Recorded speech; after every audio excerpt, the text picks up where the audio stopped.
était assez tendu aussi. Alors, composition des équipes, Monaco, Ettori est dans les buts. Défense classique, Valéry, Mendy, Petit, Sonor. Puel, qui souffre des adducteurs, ne peut pas jouer. Ce qui fait que Arsène Wenger a choisi la carte offensive complète pour Monaco. Dib est donc le seul milieu à tendance défensive. Barros et Passy devront organiser le jeu. Djorkaeff et Robert joueront sur les côtés et Weah en attaque. Fofana, lui, n'est même pas remplaçant. C'est le grand retour de Christophe Robert comme titulaire pour un grand match du côté de l'Olympique de Marseille.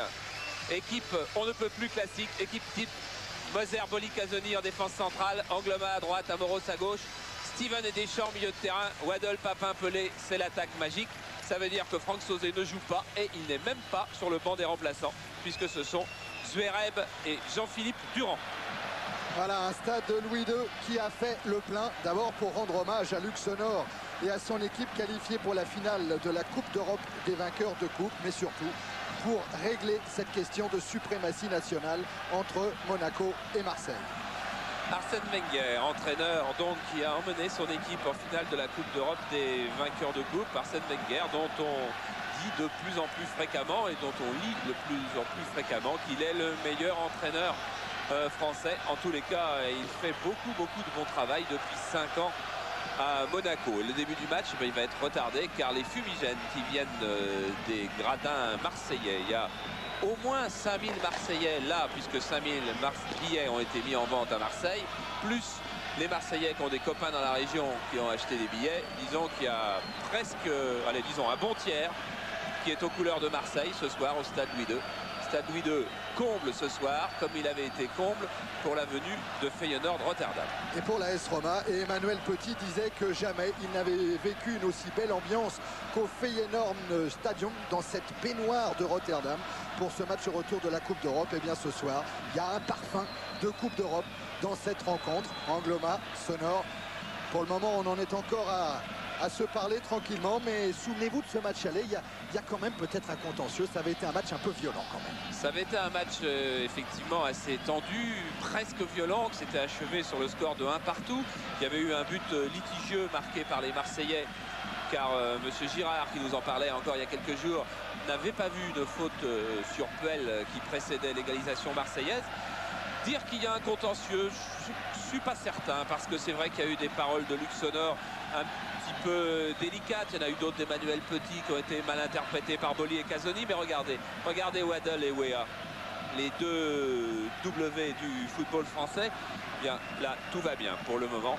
Même s'il y a pénombre totale sur le stade Louis II. Ah oui, ça c'est le brouillard très épais devant la cage de Pascal Olmeta, avec encore une fois une magnifique tenue de gardien de but. On en profite pour vous dire que l'arbitre de cette rencontre, puisqu'on parlait de Michel Girard tout à l'heure, et bien ce soir ce sera Jean-Marie Véniel. La semaine dernière, il était l'arbitre d'un Dunkerque-Valenciennes capitale pour le groupe A de la 2e division. Il a arbitré 2 fois Marseille, il n'a jamais vu perdre l'OM, qui s'est imposé à Rennes 2-1 et qui a fait match nul face à Nîmes. Et il a arbitré 2 fois Monaco et jamais il n'a vu Monaco gagner. 2 matchs nuls pour les Monégasques du Prince Régnier. Voilà, la visibilité est à peu près revenue. Coup d'envoi de ce Monaco-Marseille. Coup d'envoi avec une... voilà, le vrai, il est donné maintenant. Avec tout de suite un ballon pour Waddle qui a lancé Angloma. Aux prises avec Sonor. Robert, contré par Trevor Steven. Christophe Robert qui a donc envoyé Youssouf Fofana sur le banc. Mais vous savez qu'Arsène Wenger doit gérer son effectif avec tous les matchs difficiles que Monaco a à jouer. Et Fofana est au repos. Il rentrera certainement mercredi à Ajaccio en Coupe de France. Bernard Tapie, Jean-Pierre Bernès sur le banc de l'Olympique de Marseille, comme toujours en déplacement. Intervention de M. Véniel, coup franc en faveur des Monégasques et de Christophe Robert. M. Véniel qui dit toujours mieux vaut prévenir que guérir, et siffle donc tout de suite. Le coup franc n'a pas été joué avec un ballon complètement à l'arrêt. Il faudra le refaire. C'est ce que vient faire Emmanuel Petit avec son pied gauche. Il va chercher Georges Weah. Tête de Casoni, Deschamps. Récupération de Djorkaeff. Écarte sur Robert avec Sonor qui appelle le ballon contré par Angloma. Waddle. Oh, Waddle qui va obtenir un coup franc et Christophe Robert va se faire appeler par monsieur Véniel. Voilà, il a frôlé le carton jaune dès la première minute et vous voyez pourquoi. Il aurait même pu écoper d'un carton jaune que nous n'aurions pas été choqués. Voilà, je ne sais pas si d'en haut de la tribune de presse, on distingue bien les 22 joueurs, mais disons que vu du bas, c'est un peu comme le brouillard, ça se passe plutôt bien, disons à 80%. C'est Didier qui est en bas, près du banc des entraîneurs, au moment où Trevor Steven lance Jean-Pierre Papin au-dessus de la cage des Tories. Du côté de l'Olympique de Marseille, on va jouer très vite tous les bons coups. Là, on voit pas très bien. La balle est bien donnée. Jean-Pierre Papin est passé dans le dos d'Emmanuel Petit et il n'assure pas sa reprise. Il faut dire que Jean-Pierre Papin est blessé et c'est très visible sur ses jambes. Il a reçu un coup sur le coup de pied, c'était contre Valenciennes, et il a également reçu un coup au mollet et il a toujours l'hématome, c'était contre Montpellier et il a du mal à plier la jambe. La pressing de Waddle qui a contraint Emmanuel Petit à mettre sur Ettori. Ça repart avec Mendy. Valéry. Mendy. Passy. Barros. Face à Trevor Steven. C'est le Britannique qui est sanctionné. Et Sonner joue rapidement. Encore une fois, le ballon roulait. Ouais, monsieur Véniel doit absolument imposer sa présence aux joueurs en ce début de rencontre pour bien montrer qui va être le patron. Dib. Encore un pressing payant et c'est Casoni qui peut relancer sur Amélie Pelé. Petit en retrait. Ça repart avec Sonor. Passy. Petit. Robert. Faute de Steven. Les Monégasques ont un gros problème physique, bien évidemment, à régler parce qu'ils ont joué une demi-finale de Coupe d'Europe il y a 3 jours. Alors quand on a des problèmes physiques de ce genre-là, il y a 2 gros écueils. Le premier quart d'heure, car on n'est encore pas en jambes, et le dernier, car là, on est très fatigué. On n'est plus en jambes. Ouais. Et c'est pour ça que les Monégasques jouent doucement ce premier quart d'heure. Car c'est, lorsqu'on a les jambes très lourdes, sans doute le plus difficile de la rencontre. Des Monégasques qui restent quand même sur une sacrée série. Depuis la 23e journée, il y a eu 12 matchs. Ils ont fait 2 nuls et 10 victoires. 2 points perdus sur 24 possibles. C'est superbe. Amoros en retrait. Casoni à la lutte avec Wea. Ce sera un corner pour la l'AS Monaco.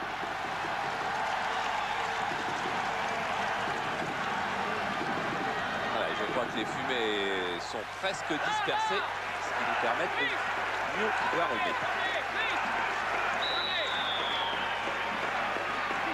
Mendy est monté, Sonor est au premier poteau. Oh là, le ballon qui arrive jusqu'à Djorkaeff, reprise contrée par Angloma.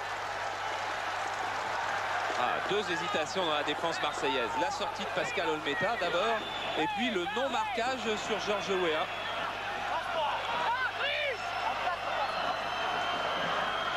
Attention. Djorkaeff pour tirer le corner, deuxième poteau et au point, Olmeta sort ce ballon. Pascal Olmeta se devait absolument de rassurer sa défense sur la deuxième balle aérienne. Sur la première, il ne l'avait pas fait.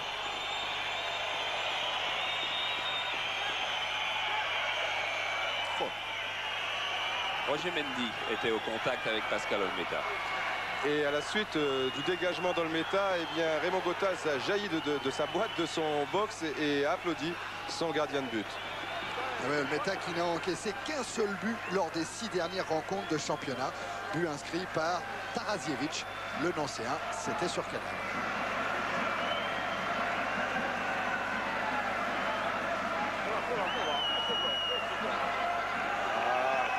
Bien sûr, tout au long de la soirée, nous allons vous faire vivre les autres rencontres.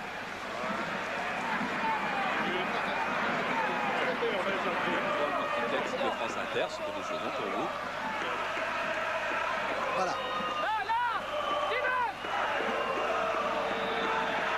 Il a replacé sa défense, Olmeta, il a repris ses esprits. Un centre-tir tout de suite pour mettre à l'épreuve le gardien olympien.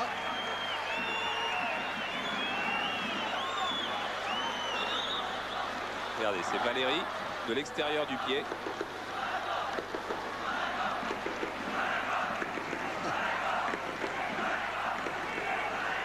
Oh, voilà Pascal Olmeta. Il a prié de faire passer un message à Moscato. Dis-lui de se préparer.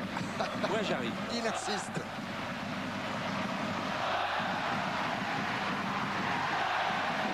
Grand dégagement avec le petit Rui Barros, mais il y a également Roger Mendy. Dib pour Robert.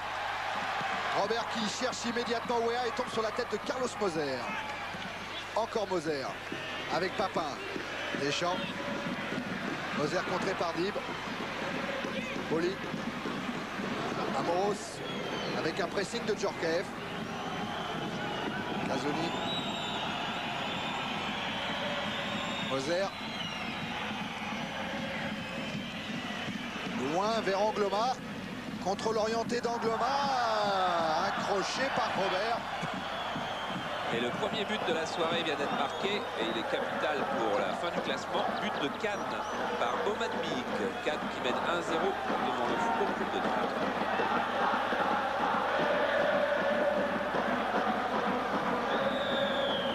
Coup franc tiré par Waddle.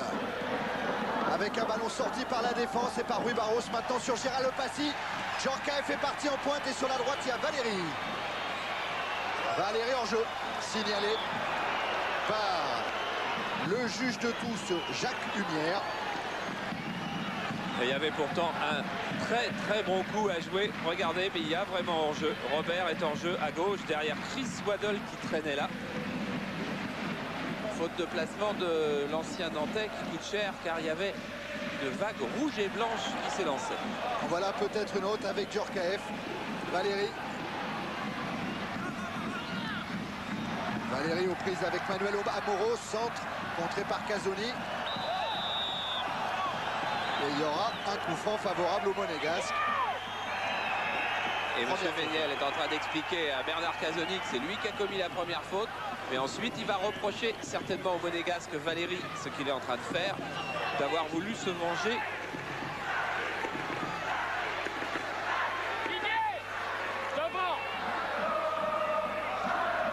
C'est Deschamps.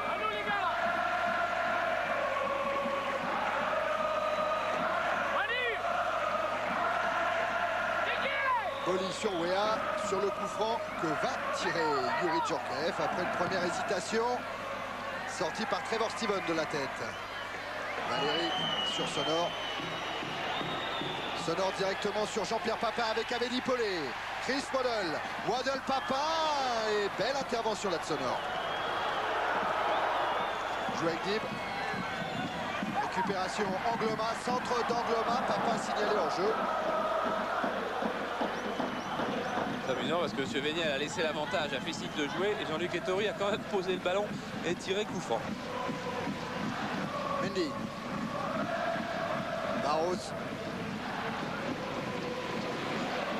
Profondeur sur Weah. Tête de Casoni. Et Barros de la tête. Il se bat mais il va récupérer cette touche à la grande fureur de Raymond Goethals. Et pendant ce temps, Cannes a failli réussir le break car les Cannois ont bénéficié d'un penalty. Et ce penalty tiré par Durix a été arrêté par Marot, donc toujours 1-0 pour Cannes. Et corner pour Monaco.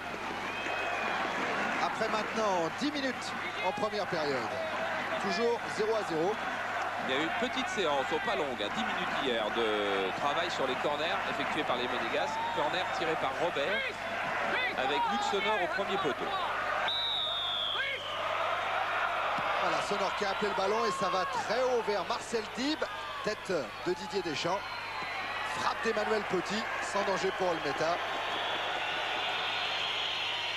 Emmanuel Petit qui est en train d'expliquer à Roger Mendy qu'il a été gêné par son retour vers lui. Mais il ne va pas le gronder car Emmanuel Petit a énormément de respect pour Roger Mendy qui lui a apporté beaucoup depuis le début de saison.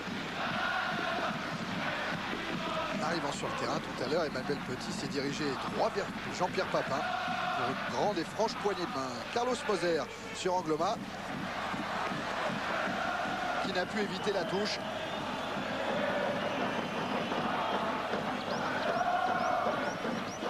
Pour le moment, aucune des deux formations ne prend beaucoup de risques. L'OM, parce qu'un nul serait une très belle affaire pour les Marseillais. Et Monaco, sans doute parce qu'ils n'ont pas les jambes pour un combat d'1 heure et demie. Jean-Pierre Papin a tardé à remonter avec la défense monégasque. Il est sanctionné, ça repart avec Valéry. Georges Weah, contré par Angloma. Tête de Moser. Barros. Et une main du Portugais.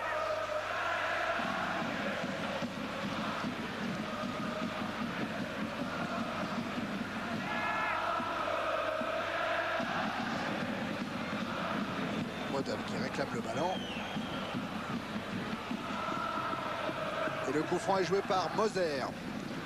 Vers Waddle, à la lutte avec Sonor. Waddle qui a prolongé sur Angloma. Frappe d'Angloma, contré par Gérald Passy. Eh bien, Gérald Passy, dont on dit souvent qu'il est plus artiste que travailleur. Regardez comme il va aller se lancer et prendre tous les risques pour contrer Angloma.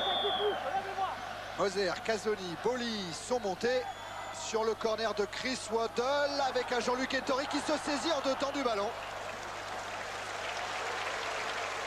Étonnante faute de match, Jean-Luc Ettori. Et regardez, un Marseillais va passer devant lui juste au moment où il se lance.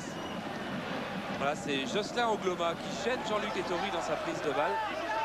Surtout dans sa concentration au moment ultime de la prise de balle. Boli. Vérol Meta. But de Franck Dumas à Caen. Caen mène devant Nîmes 1-0.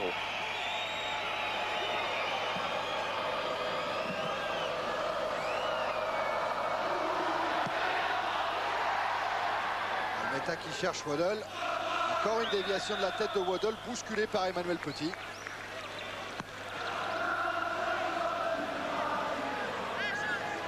Ça s'appelle très exactement une poussée dans le dos. Chris Waddle qui ne sera plus Marseillais la saison prochaine. C'est confirmé. Jean-Pierre Papin non plus. Et ce seront peut-être les seuls départs de l'Olympique de Marseille. Un mur à 3 que vient de former Jean-Luc Ettori. 4 maintenant avec l'arrivée de Weah.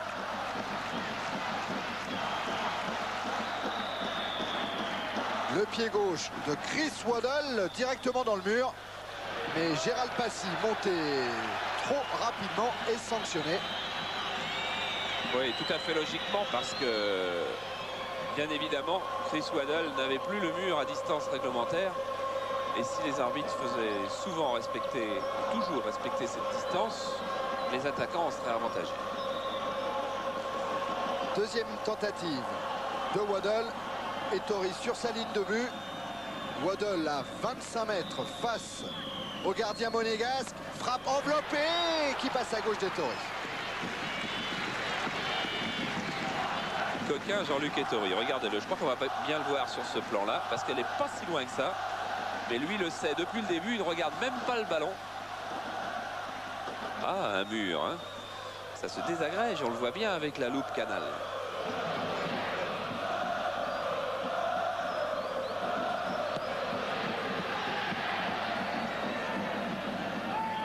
Casoni de la tête pour Papin. Petit. Angloma devant Sonor. Et il y a Emmanuel Petit en couverture pour Ettori.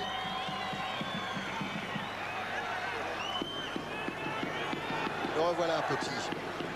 Toujours son pied gauche, déviation. Il arrive jusqu'à Marcel Dib. Mendy. Et à nouveau Ettori.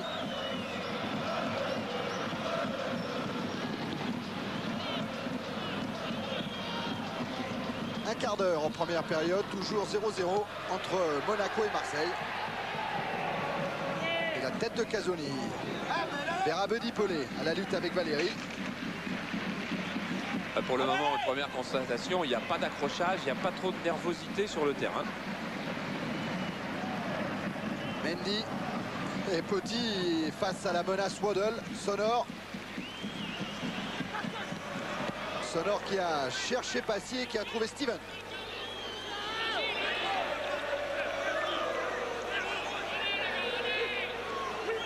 Robert. Robert toujours qui a échappé à Angloma. Robert qui cherche une solution et qui se fait contrer par Casoni. Tête de Mendy dans la course de Passy. Georges Weah appelle le ballon de Djorkaeff aussi, mais contre d'Angloma. Tout à l'heure, c'était Gérald Passy qui était venu contrer Angloma. Là, c'est Angloma qui est venu contrer Passy. Djorkaeff. Récupération des Marseillais, joué dit monsieur Véniel. Et le contre est emmené par Deschamps avec Papin. Couverture de Mendy, c'était juste.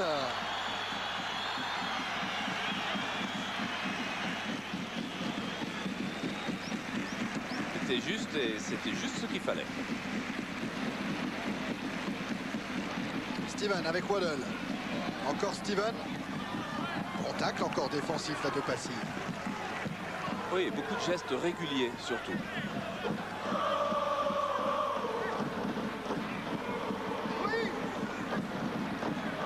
Pelé. Sonor met en touche. Ah. Oh. Le voilà, le premier geste de nervosité. Allez, venez là tous les deux.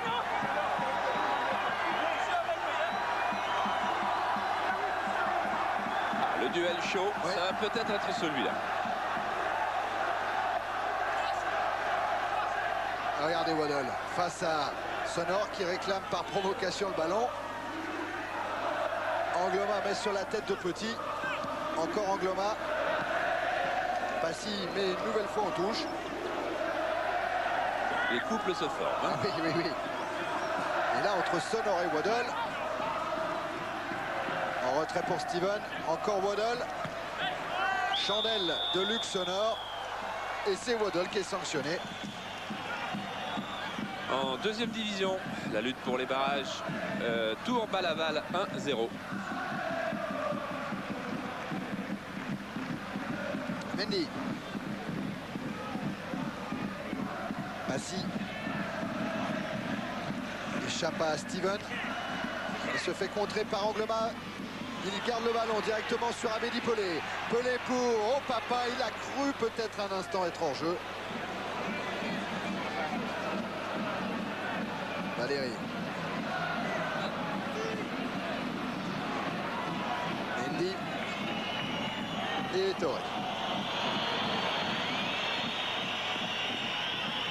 Les deux équipes se connaissent vraiment très bien. Et là, tactiquement, elles sont en train de se neutraliser avec relativement beaucoup de facilité.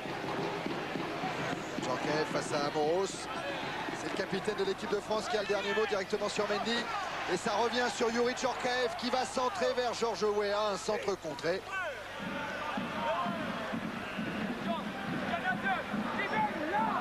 Jean Fernandez à côté de Raymond Goethals. Le tandem de cette année, c'est Raymond Goethals, Jean Fernandez. Ce serait pas surprenant que la saison prochaine, ça soit Jean Fernandez. Ouh, Georges Weah juste devant Boli. Jean Fernandez, Raymond Goethals. C'est-à-dire Raymond Goethals se retirant du terrain, mais gardant un œil sur cet Olympique de Marseille.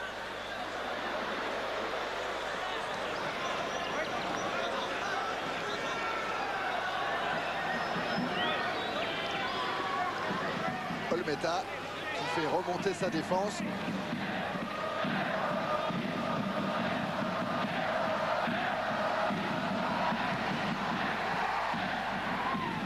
Tête de Djorkaeff sur Casoni. Casoni qui lance Waddle, intervention Sonor et Passy. Sonor encore. Robert. Passy. Tête de Casoni. Petit pour Mendy. Encore Petit.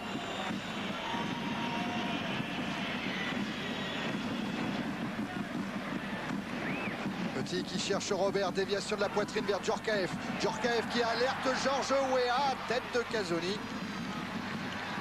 Il y a un joueur qui cherche en ce moment à se faire complètement oublier, c'est Jean-Pierre Papin qui se sort du marquage de Mendy, qui se sort du marquage d'Emmanuel Petit et qui va folâtrer sur la droite, sur la gauche, comme s'il n'était pas avant-centre. Il faut bien se souvenir qu'il n'est jamais aussi dangereux que quand on ne le voit plus.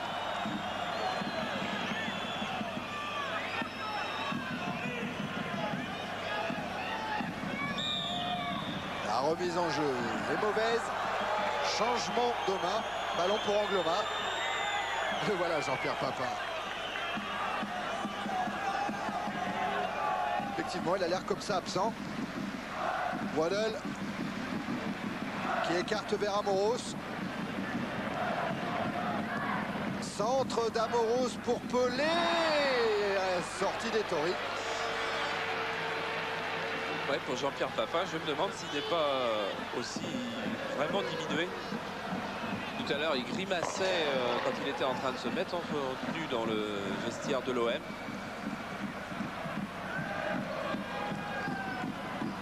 Petit avec Mendy.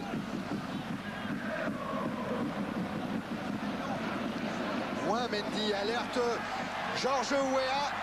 Georges Weah qui a derrière lui Robert qui préfère tirer directement sur Olmeta.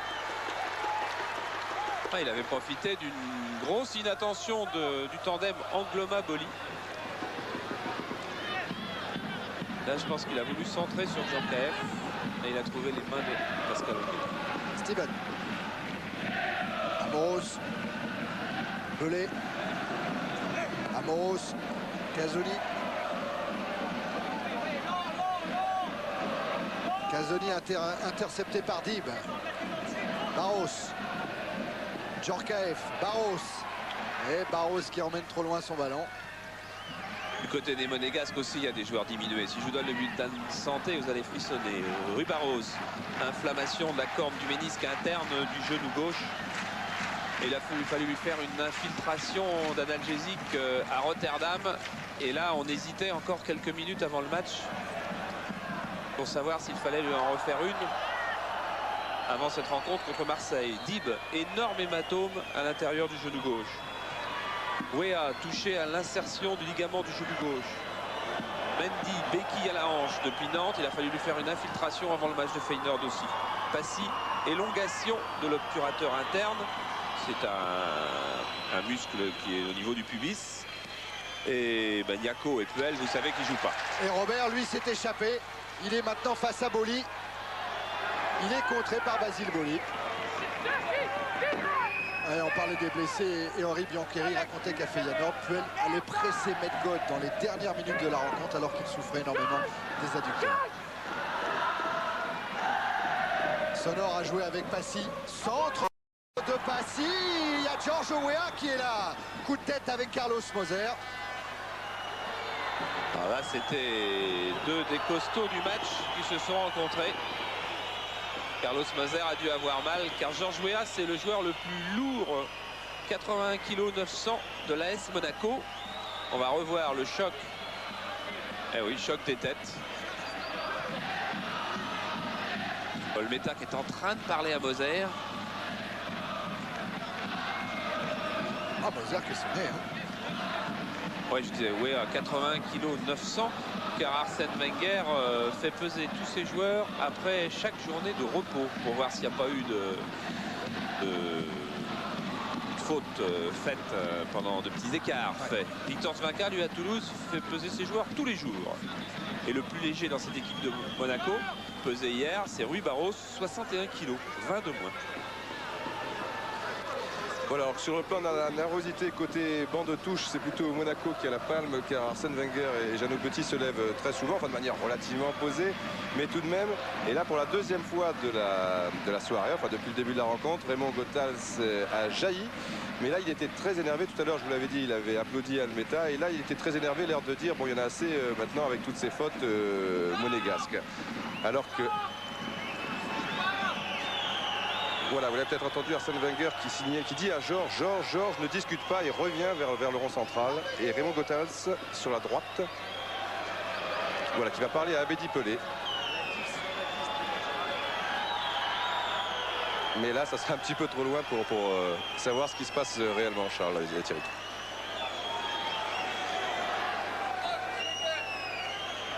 Dans tous les cas, Abedi Pelé a l'air d'accord. Moser bien touché et pas content.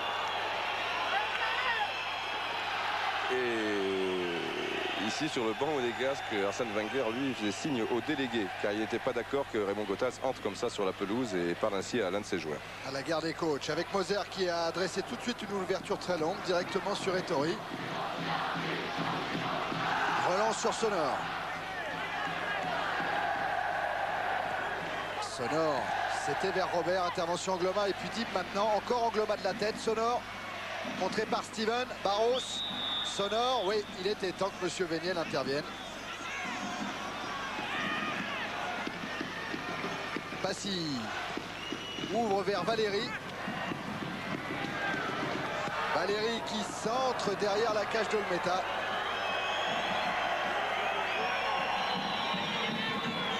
C'est vrai que pour le moment, Monaco s'assure une certaine maîtrise du jeu, mais sans prendre des risques offensifs particuliers, même si la disposition sur le terrain est offensive, car en l'absence de Puel, seul Marcel Dib rôde devant sa défense.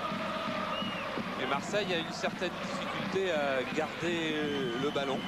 Il semble guetter la faute.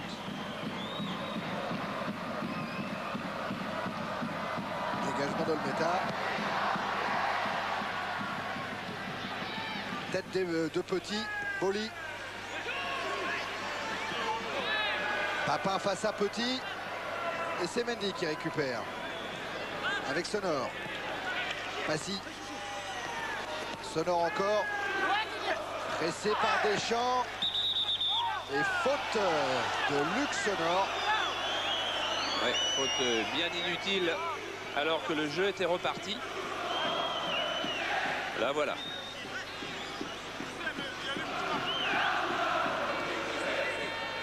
Et c'est Waddle qui va relancer pour l'OM. Il va chercher Amoros dans le dos de Djorkaeff. Deschamps. Deschamps directement sur Valéry qui glisse à Ettori. Relance avec Yuri. Djorkaeff. Passy. Djorkaeff encore. Ah oui, Wea revenait se placer. Deuxième but à Tours devant Laval. Tours qui avait fait des misères à Guingamp la semaine dernière et qui là en fait à Laval. 2-0 pour Tours.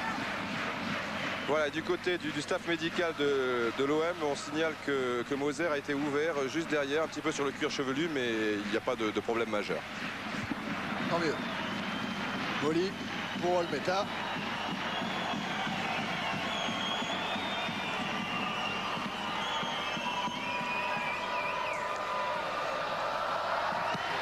« 29 minutes maintenant en première période.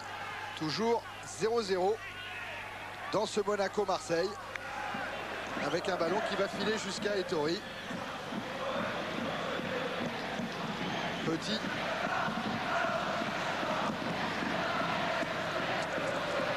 Dib.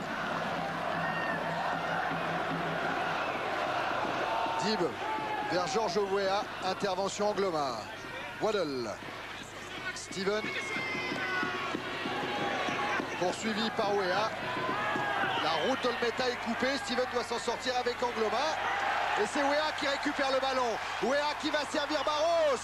Frappe de Dib peut-être. Non, Dib pour Passy. Frappe pied gauche de volée. Intervention auparavant de Monsieur Véniel. Non. Non, Monsieur Véniel a laissé l'avantage. Et deux fois. Et malheureusement pour lui, sur ce tacle d'Angloma, il a pensé que Gérald Passy allait pouvoir frapper. Il lui laisse l'avantage. Et il prive les Monégasques d'un bon coup franc, bien sûr. Mais ça, il fallait qu'il choisisse vite.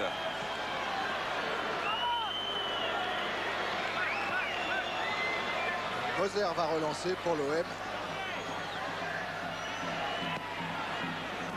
Sur Waddle. Waddle pour Papin en jeu. Un drapeau s'est levé. C'est le drapeau rouge de Jean-Claude Lesage. Et un but capital qui nous envoie peut-être une nouvelle équipe en première division. Valenciennes vient de marquer le premier but face à Beauvais. Voilà, il faut jouer le hors-jeu à l'endroit précis indiqué par M. Véniel. Dib. Valéry. Weah.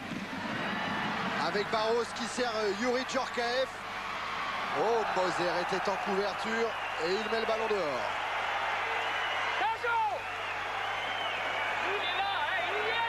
Oui. La balle reste, au lieu d'être au pied pour un coup franc, la balle reste à la main, mais à la même équipe au Monégasque. Dégagement de Pelé sur Dib. Dib accroché par Jean-Pierre Papin. Le match ne démarre pas et le jeu est en train de s'éparpiller, je dirais. Il y a de plus en plus de fautes, de petits accrochages.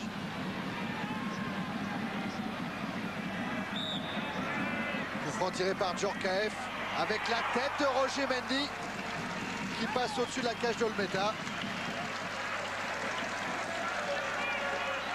On va voir Roger Mendy qui va se glisser devant Carlos Moser. Hop, juste avant le défenseur brésilien. Mais tête mal assurée.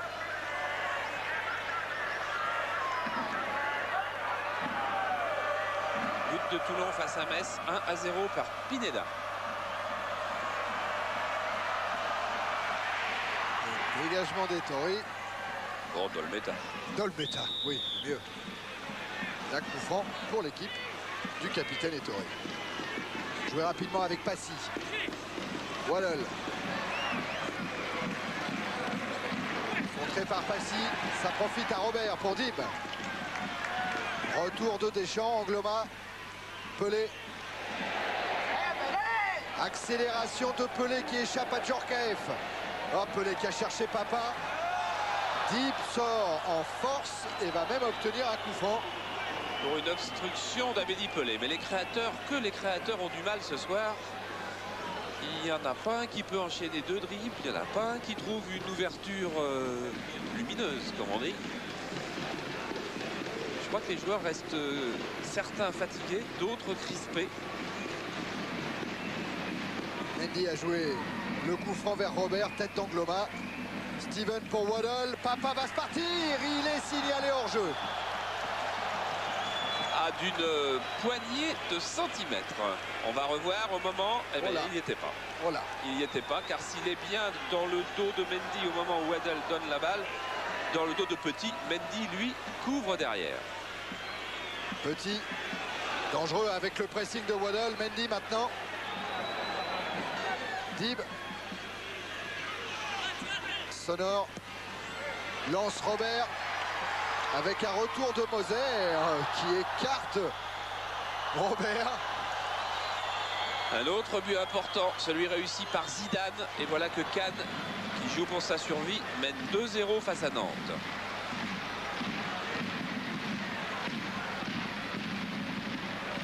« 11 minutes encore dans cette première période, toujours 0-0.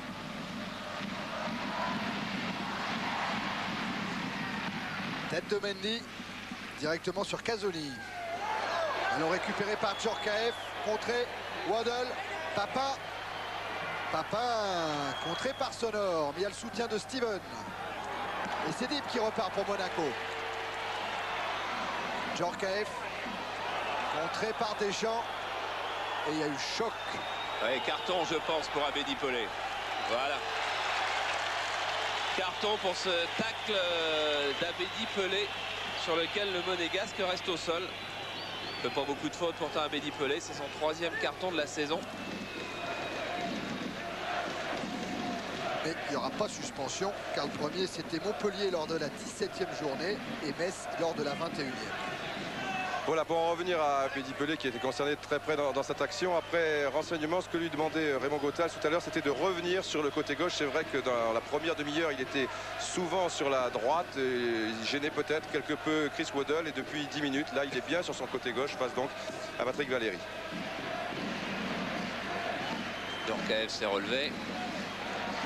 Michel Franco peut regagner sa place, alors que c'est James Toba qui est parti s'échauffer. Ballon pour Ouéa. Intervention Casoni qui doit sauver le corner et qui y parvient. Devant Steven, la putain de merde là. Devant Steven, devant. Ne reculez pas les gars. À la se faire entendre le bâtard. Sur la touche jouée par Valéry. À toi. Avec Passy qui frappe. Et bon arrêt d'Olmeta. Ouais, avec là une bonne inspiration de Gérald Passy, car il a fait semblant de regarder au centre et il décoche une frappe très vite dans l'angle enfermé de Pascal Olmeta. Oli avec Olmeta. Mais un match qui manque de rythme, et le manque de rythme favorise l'équipe qui est en tête. Et l'équipe qui est en tête, c'est Marseille avec ses 52 points devant Monaco 51. Et c'est vrai que les Monégasques doivent avoir bien du mal à hausser le rythme. Oui, en amorti de la poitrine, ça profite à Manuel Amoros qui joue avec Waddle. Un centre, il y a Papa, il y a Steven maintenant qui va venir dans le dos de Passy. Robert qui a fait écran de son corps pour éviter Angloma, un écran qui est une obstruction pour Monsieur Véniel.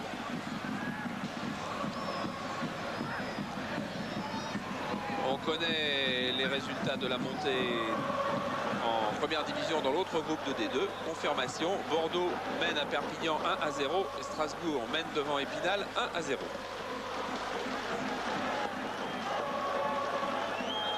Waddle.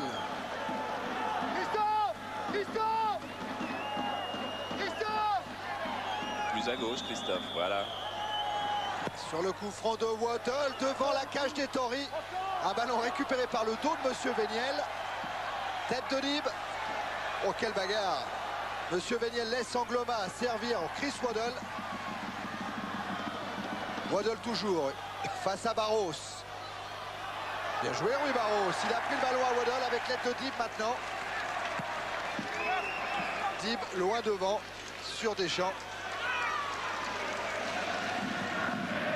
Et Dib qui a bien du mérite à jouer, car je peux vous assurer que l'hématome qu'il a sur l'intérieur du genou gauche est quelque chose d'assez invraisemblable sur une semelle de Fraser à Feyenoord. Et je vous signale, ou je vous rappelle si vous le savez, d'abord qu'à la mi-temps, donc dans maintenant 7 minutes, hein, à peu près 7 minutes, vous verrez les buts du match Feyenoord AS Monaco si vous ne les avez pas vus, et que demain dans l'équipe du dimanche vous aurez un résumé d'une demi-heure de ce demi-finale de Coupe d'Europe Feyenoord-Monaco.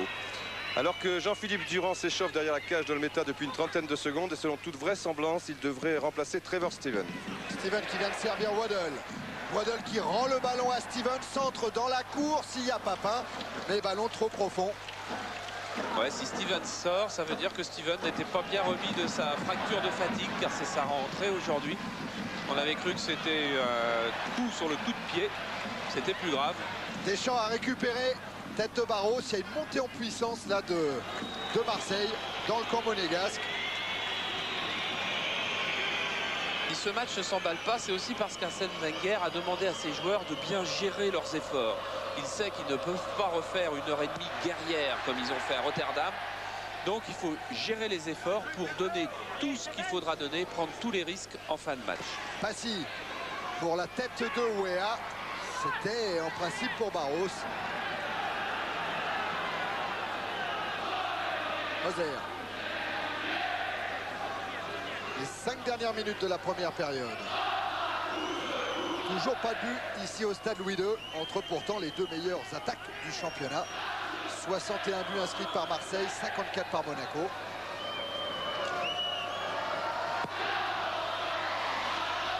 Et Olmeta qui trouve Dib. Ballon qui file jusqu'à Ettori. Sonor. Ah, le contre emmené par Sonor. Un appui sur Passy, une de manquée, intervention Angloma. Il se passe encore des choses en fin de classement. Nancy qui n'en finit pas de remonter vient de marquer face à Sochaux un pénalty de l'ancien joueur de Guignon, Séché. Dib. Dib toujours, contré par Angloma, mais c'est Passy qui a le ballon maintenant. Encore Marcel Dib pour Robert, tête de Moser. Passy centre au deuxième poteau, tout là-bas il y a Barros. Barros qui va remettre, le ballon est sorti. Ouais, Arsène Wenger qui se prend la tête à deux mains, mais c'est là aussi dans le dernier geste, donc dans le plus difficile, que l'on voit la fatigue, que l'on voit le manque de réflexe, qu'on voit le petit centième de seconde qu'il faudrait avoir. Il est là, et la faute, elle est souvent au rendez-vous dans ces cas-là. Les 2 dernières fois que Marseille est venu au stade Louis II, Marseille l'a emporté 3-1. Pour le moment, toujours 0-0. Avec une faute de Mendy sanctionnée par M. Véniel. Vous voyez comme on n'accélère pas beaucoup du côté de Marseille pour tirer le coup franc. On attend que Chris Waddle revienne près de ce ballon et on monte tranquillement.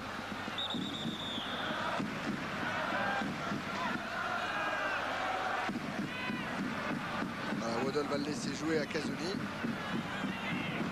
Boli est dans la surface de réparation. C'est Waddle qui le joue vers Pelé. Pelé avec Steven. Steven qui a évité deux monégasques, mais qui se heurte à Barros. Djorkaeff, Barros. Intervention Casoni. Et Mendy en retrait sur Ettori. Relance, côté opposé, vers Sonor. Petit. Tête de Boli. Petit. Sonor. Mendy et Ettori.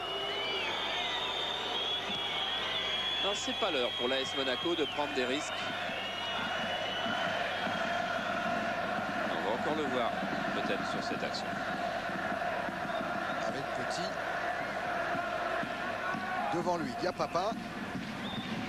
Il choisit la transversale vers Valéry. Alors la touche était pour Monaco, mais le coup franc sera pour Marseille. Rui Barros se plaint du genou droit et boite depuis son choc avec Casoni il y a 1 minute, de la cheville droite là plus exactement. Et Strasbourg mène 2-0 devant Épinal. Waddle. Avec Pelé. Avec maintenant Amoros qui peut décaler Chris Waddle. Ballon peut-être long, non, Waddle évite la sortie. Waddle, centre de Waddle, tête de Jean-Pierre Papin manqué. Et dégagement de Robert sur Boli. Angloma, Deschamps. Deschamps qui s'est arraché, il chute. Ça profite à Marcel Dib, mais Deschamps se bagarre et récupère ce ballon en accélération. Deschamps, grand pont sur Sonor. Monsieur Véniel laisse jouer. Ah oui, avec juste raison, car s'il y a eu une faute de Deschamps au début, là il n'y a aucune faute. Didier Deschamps qui passe Sonor et qui, regardez-le, va aller plonger, s'étaler dans l'herbe. Elle est belle l'herbe. Il doit faire bon s'y rouler. Quel effort il avait fait Didier Deschamps. C'est aussi parce qu'il avait fait un aussi gros effort qu'il choisit la solution de tricherie, entre guillemets, petite tricherie, car il n'en peut plus. Petit avec Mendy.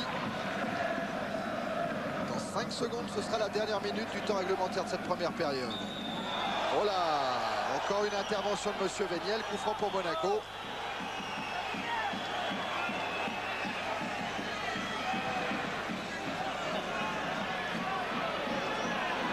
Casoni sur Djorkaeff. Petit. Petit qui ouvre et c'est bien joué sur Robert. Avec Moser qui est venu et qui pousse ce ballon vers Olmeta. Ah, quel admirable défenseur que ce Carlos Moser. On va le voir surgir là sur la droite de l'écran. Forcément, regardez, tacle impeccable. Et pas seulement un tacle, c'est un tacle qui permet de récupérer le ballon car il le donne à Olmeta. Vrai geste défensif. Pelé vers Steven. Intervention sonore avec Robert. Robert contré par Steven. Angloma le ballon. Boli. Pelé. Pelé pique pour Chris Waddle face à Emmanuel Petit. Centre de Waddle pour Basile Boli. Tête et but! But de Basile Boli sur une merveille de centre de Chris Waddle, alors que le temps réglementaire est dépassé depuis 15 secondes dans cette première période. Et il a filé aussitôt vers le club des Marseillais car c'est devant eux qu'il a choisi de marquer ce but. Après avoir laissé Waddle centrer, les Monégasques vont s'en mordre longtemps les doigts car Basile Boli a surgi dans le dos de Mendy. Et il lobe Jean-Luc Ettori qui avait bien vu que ses défenseurs centraux allaient avoir un problème sur ce centre de Waddle. Waddle qui s'est bien décalé, qui est revenu à l'intérieur, qui centre du gauche. Loin, loin, loin, très loin. Et c'est Basile Boli, le seul défenseur, je dirais même le seul milieu de terrain qui venait s'intercaler dans l'attaque de Marseille qui vient marquer. Et voilà, le championnat vient peut-être de se jouer ici ce soir à la 45e minute du match Monaco-Marseille.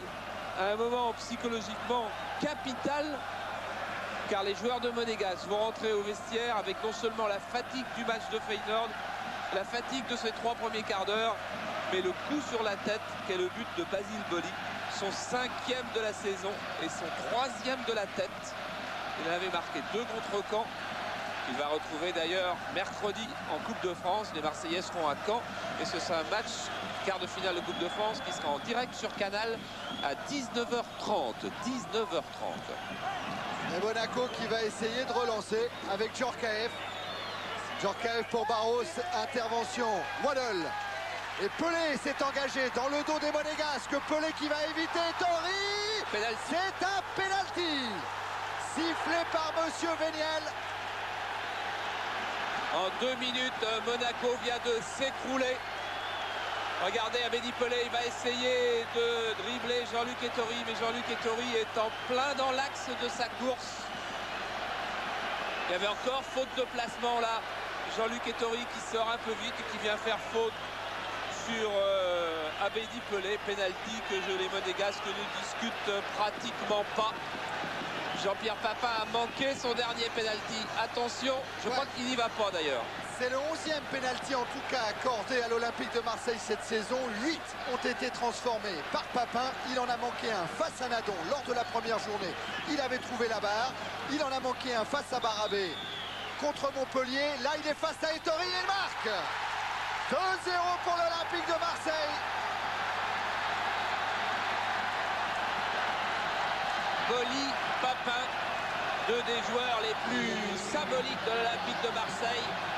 Ce sont eux qui viennent de crucifier l'AS Monaco en moins d'1 minute et demie. Jean-Luc Ettori va choisir de partir sur sa droite. Jean-Pierre Papin, lui, sait qu'Ettori est déjà parti et il assure sa frappe en plein milieu quasiment. Ettori de sa jambe libre essaie encore de toucher le ballon, mais il est trop tard. Et mi-temps 2-0. 2-0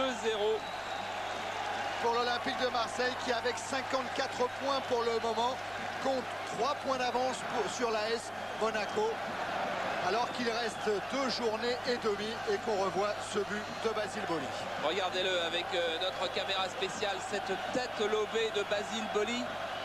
Jean-Luc Ettori à genoux.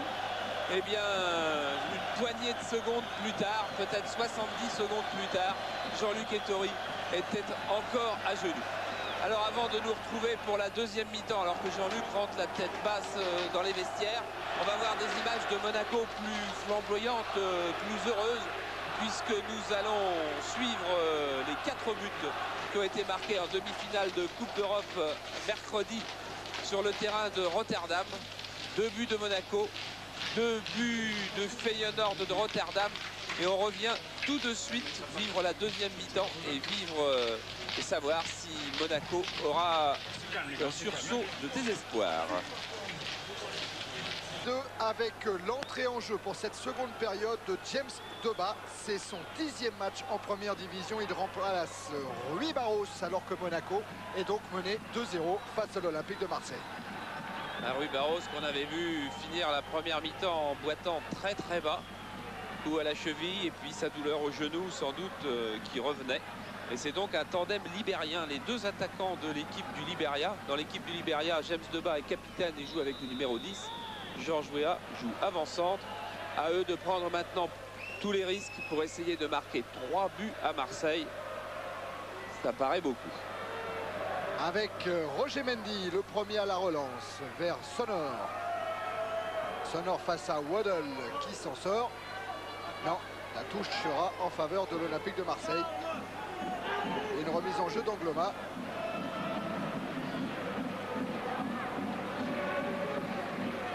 Tête de Waddle. Mendy vers Ettori.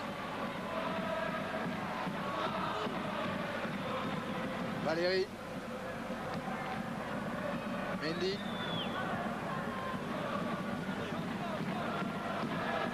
Ettori qui fait remonter tout le monde. Jean Petit, Arsène Wenger. Sur le banc monégasque. Au moment où c'est James Debat qui est sollicité. Tête de Djorkaeff. Valéry poursuivi par Amoros. Ballon trop long et sortie de but pour l'OM.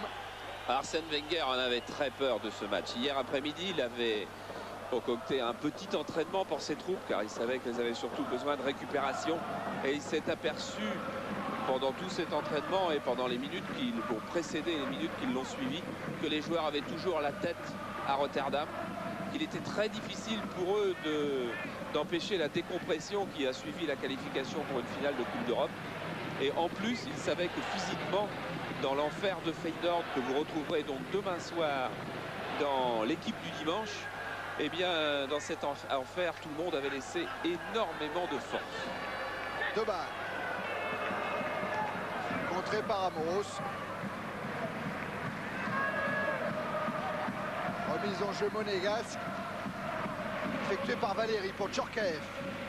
Contourne Moser qui se heurte une nouvelle fois aux libéraux brésiliens et ce sera un coup franc. Sifflé par monsieur Véniel. Qui a bien arbitré dans l'esprit en laissant d'abord l'avantage et puis en revenant à la faute un petit peu comme au rugby. Attention, ça frappe. Avedi. Là-bas. Attention, ça frappe. A prévenu Pascal Olmeta. Djorkaeff a tiré le coup franc. Pelé s'en sort avec Deschamps. Pelé à nouveau. Ah, mésentente, ça profite à Djorkaeff.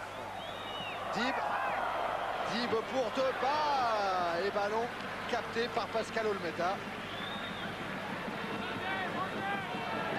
C'était Wea. Ça peut être facile. Wea Debat.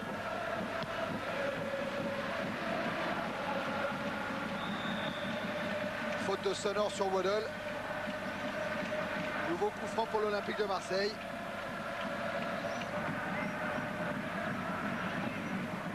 Joué avec Angloma.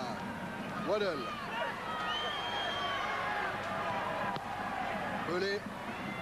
Pelé qui s'enfonce en accélération, qui va entrer dans la surface. Il est contré par Emmanuel Petit. Dib relance directement sur Amoros. Petit est touché. Deschamps joue avec Amoros. Pelé. Deschamps. Waddle.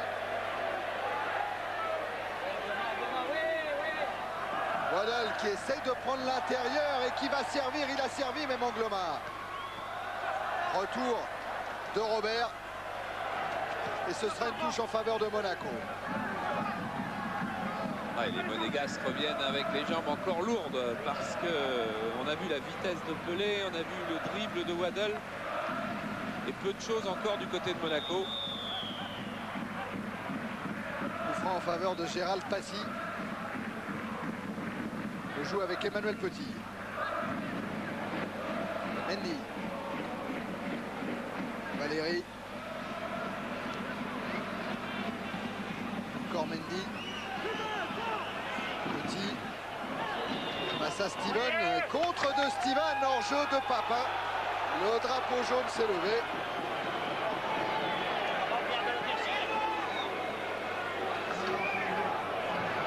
Jean-Pierre Papin qui est quand même passé, mine de rien, à 26 buts avec ce 9e pénalty réussi.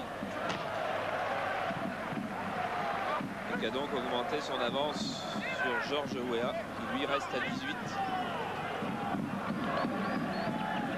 Les Gascons le ballon avec Djorkaeff face à Boli et Angloma.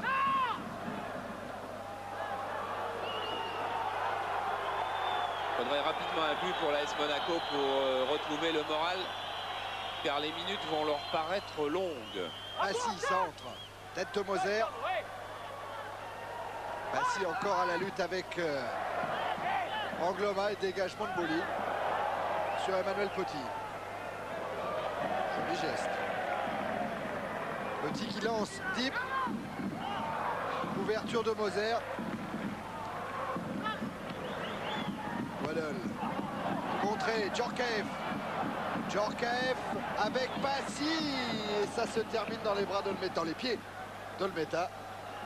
En revanche, il y a quelque chose qui n'est pas terminé, c'est le duel Waddle-Sonore qui approche maintenant, qui est tout proche du pugilat.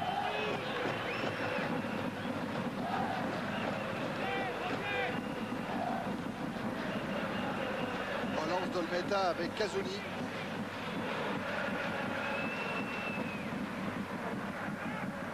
Kazuni alerte Papin. Papin, il est entre Sonor et Petit. Et Sonor qui protège la sortie du ballon pour obtenir le 6 mètres. Là, il y a beaucoup de métiers. Toute petite obstruction et Jean-Pierre Papin qui ne trouve pas le passage, bien sûr. Mendy remonte le terrain avec Valérie. Intervention à Moros.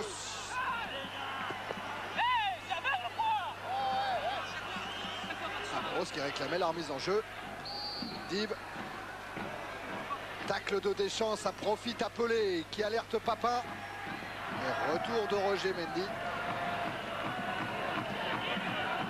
7 minutes en seconde période, toujours 2-0 en faveur de l'Olympique de Marseille. Et je vous rappelle que sur les autres terrains, il n'y a eu que 3 buts marqués. Caen qui mène devant Nîmes 1-0, Toulon devant Metz 1-0, Nancy devant Sochaux 1-0. Valérie avec une tête de Debat. Waddle vers Pelé qui va avoir du champ, qui va pouvoir emmener son ballon avant de retrouver Valérie. Et c'est le défenseur qui a le dernier mot. Ah, Patrick Valéry adore ses tacles de face. Il se ressent plus de cette énorme blessure au genou qu'il avait stoppé 6 mois. Il était rentré contre Marseille, souvenez-vous Charles. C'était son grand retour en première division au stade Vélodrome. Il avait pris la succession de John Siebebeek. Waddle est touché. Oui, ça date, quand je vous parlais tout à l'heure d'un début de pugilat, ça date de ce moment-là, il y a à peu près 1 minute et demie, un tacle de Luc Sonor. Et c'est Daniel Xureb qui va remplacer l'anglais.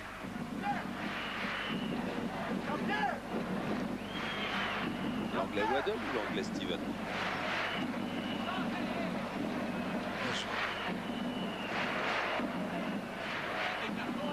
L'anglais Waddle, je pense maintenant. Jean-Philippe Durand est aussi parti s'échauffer.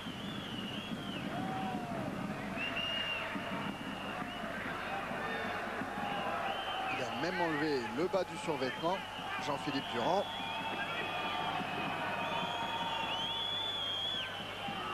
Le tandem Bailly-Duby a bien du mal à remettre sur pied Waddle.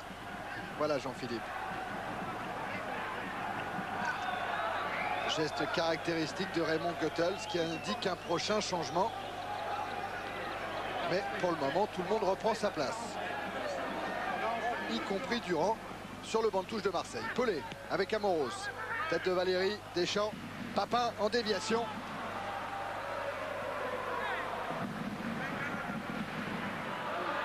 Raymond Goethals qui faisait signe donc à Waddle de rester puisqu'il semblait en mesure de le faire et qui signalait à Stevens de changer. Steven a dit non, ça va, je peux encore continuer.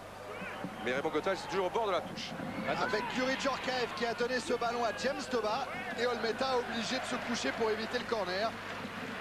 Égalisation de Metz à Toulon par le stopper Albert Cartier. Toulon-Metz 1-1. Il a fallu qu'il aille la chercher loin, Pascal Olmeta. Voilà, Olmeta qui a encore le ballon, qui laisse monter toute sa défense.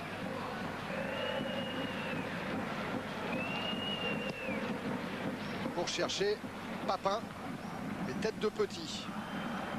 Valérie face à Pelé, tête de Steven, sortie de Petit, contré par Deschamps. Papin va peut-être en profiter. En retrait sur Waddle et Papin touché par Marcel Dib. Monsieur Véniel sort le carton jaune devant Marcel Dib. Marcel Dib qui va aller relever, en tous les cas, tapoter un petit peu son copain. Mais regardez comme il vient, Marcel Dib. Pas d'autres sanctions possibles pour le Monégasque. 6e carton de la saison pour Dib. Et le changement a eu lieu puisque Jean-Philippe Durand est entré à la place de Chris Waddle. Papin, lui, est au sol.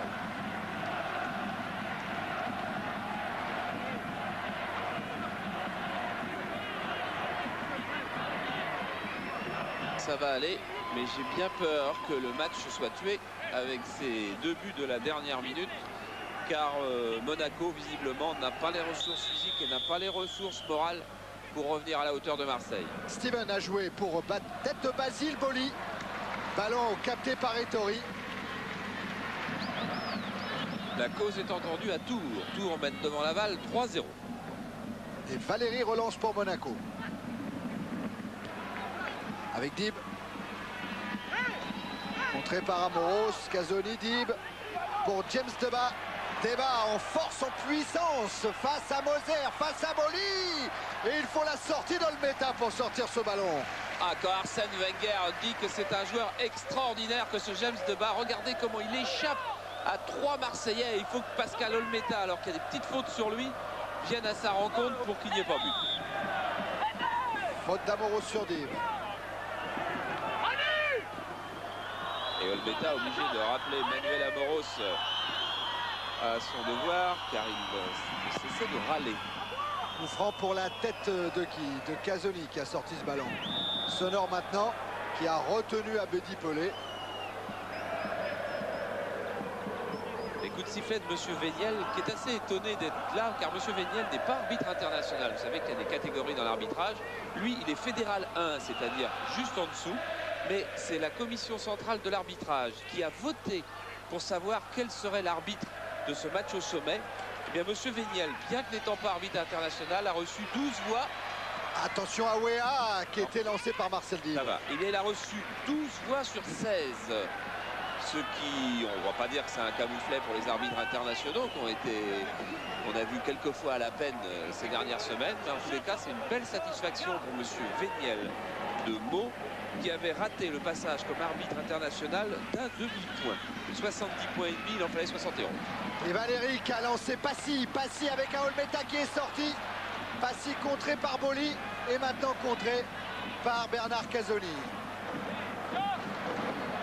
Et pourtant le moment pour Monaco, car il y a un petit relâchement dans l'équipe de Marseille. On a vu Abedi Pelé stopper une course défensive tout à l'heure. Il y a de petites fautes de placement. Entre Passy et Amoros, on est en train de se frictionner un petit peu. Mais la touche sera en faveur des Monégasques, joué avec Dib. Il se heurte à Durand. Et c'est le Monégasque qui est sanctionné. Pour un pied trop élevé. But de Laval à Tours. Tours-Laval 3-1. On aura parlé de Tours et de Laval ce soir. Oui. Ils ont marqué 4 buts tous les deux. C'est Olmeta qui va venir jouer ce coup franc. Et qui fait monter tout le monde. Vaut mieux pas qu'il manque sa frappe. Oui. Parce qu'il en entendrait parler. Bon, il la manque pas. Oh non alors. Elle est même très belle. Sur la tête de Mendy.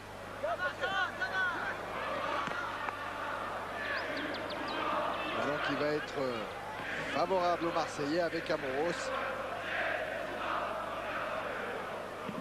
Durand.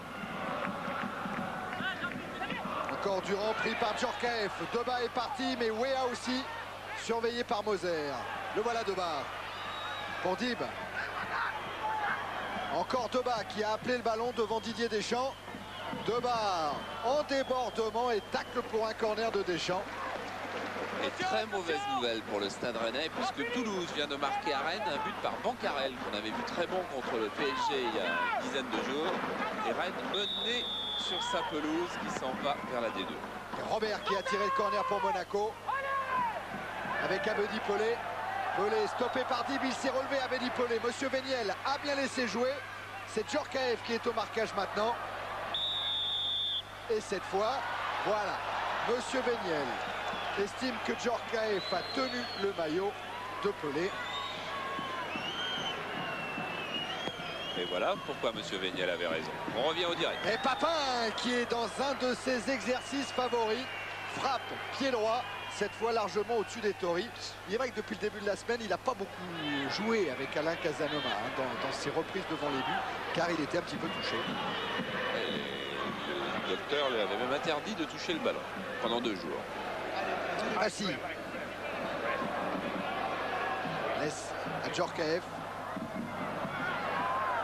Avec Robert en débordement sur Angloma. Le défenseur a le dernier mot.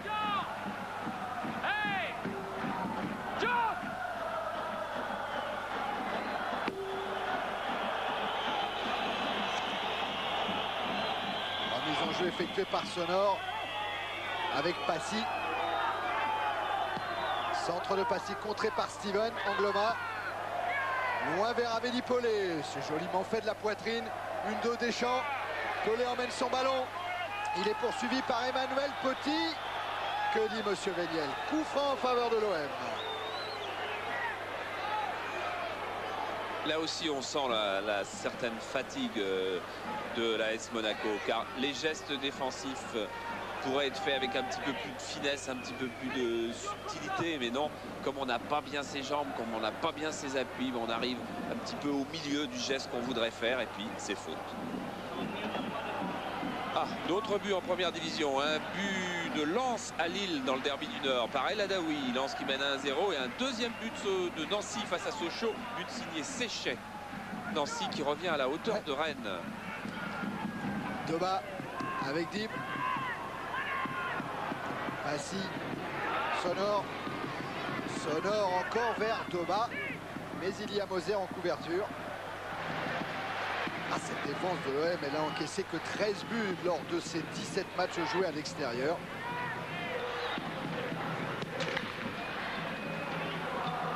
Il va être difficile à être battu à 3 reprises dans les 28 minutes qu'il reste à jouer. Dib directement en touche.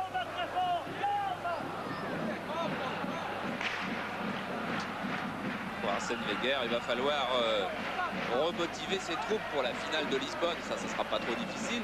À signaler que le lendemain de la demi-finale, c'est-à-dire jeudi, c'est-à-dire avant-hier, 2 dirigeants monégasques sont partis à Lisbonne pour rencontrer les dirigeants de Brême et de l'UEFA, car c'était tirage au sort et mise en place des mesures de sécurité, des billets et tout ça. Il y a eu tirage au sort et c'est l'équipe de Monaco qui a été désignée comme équipe qui recevra. C'est la moindre des choses avec Rui Barros. Ce qui veut dire, ce qui a comme seule conséquence, mis à part que Monaco sera dans les vestiaires de Benfica, que si une équipe doit changer de maillot, ça sera l'équipe qui reçoit. C'est comme ça en UEFA. Et donc Monaco ne jouera peut-être pas avec son maillot blanc et rouge là, car Brême joue avec un maillot blanc aussi et un short vert. Doba avec une sortie de Durand. Et auquel cas, Jean-Louis Campora a déjà prévu que les Monégasques joueraient tout en rouge avec seulement 3 bandes blanches. Le retour énergique de Marcel Dib sur Durand. Sanction de Monsieur Véniel. Et ça ne s'arrange pas pour Lille après cette faute de Dib, puisque Sikora vient de marquer sur penalty le 2e but de Lens. Amoros avec Durand. Valérie est au milieu. Passy peut relancer en direction de Georges Weah. Casoni. Durand aux prises toujours avec Dib et Valérie. Et Amoros envoie le ballon d'un coup de billard en touche. Et là on a vu une faute assez rare, c'est ballon gardé à terre par Jean-Philippe Durand. C'était dur, hein. Oui. On l'a fait un petit peu comme au rugby aussi, on a piétiné pour faire lâcher le ballon. Hein. Le rocking. Mendy qui a joué loin devant, vers Weah. Doba aux prises avec Amoros et Moser met en touche. Ah, pour remplacer Carlos Moser qui visiblement devrait partir, Bernard Tapie a du souci à se faire. Ce sera peut-être Alain Roche. Si Laurent Blanc vient à Marseille, il ne viendrait pas comme défenseur central mais comme milieu de terrain. Mais on sait que Paris Saint-Germain s'intéresse aussi à Laurent Blanc qui pourrait ne pas rester à Naples. Sonor est parti derrière tout le monde, lancé par Petit et le spectaculaire Olmeta. Voilà. Allez, la révérence du champion. On va le revoir, oui, on va le revoir là, avec notre matériel, la loupe canal qui est allé chercher Olmeta dans les airs. Dans les airs, comme l'Olympique de Marseille qui s'envole vers un nouveau titre de champion. 3 points d'avance ce soir. Personne ne les reverra.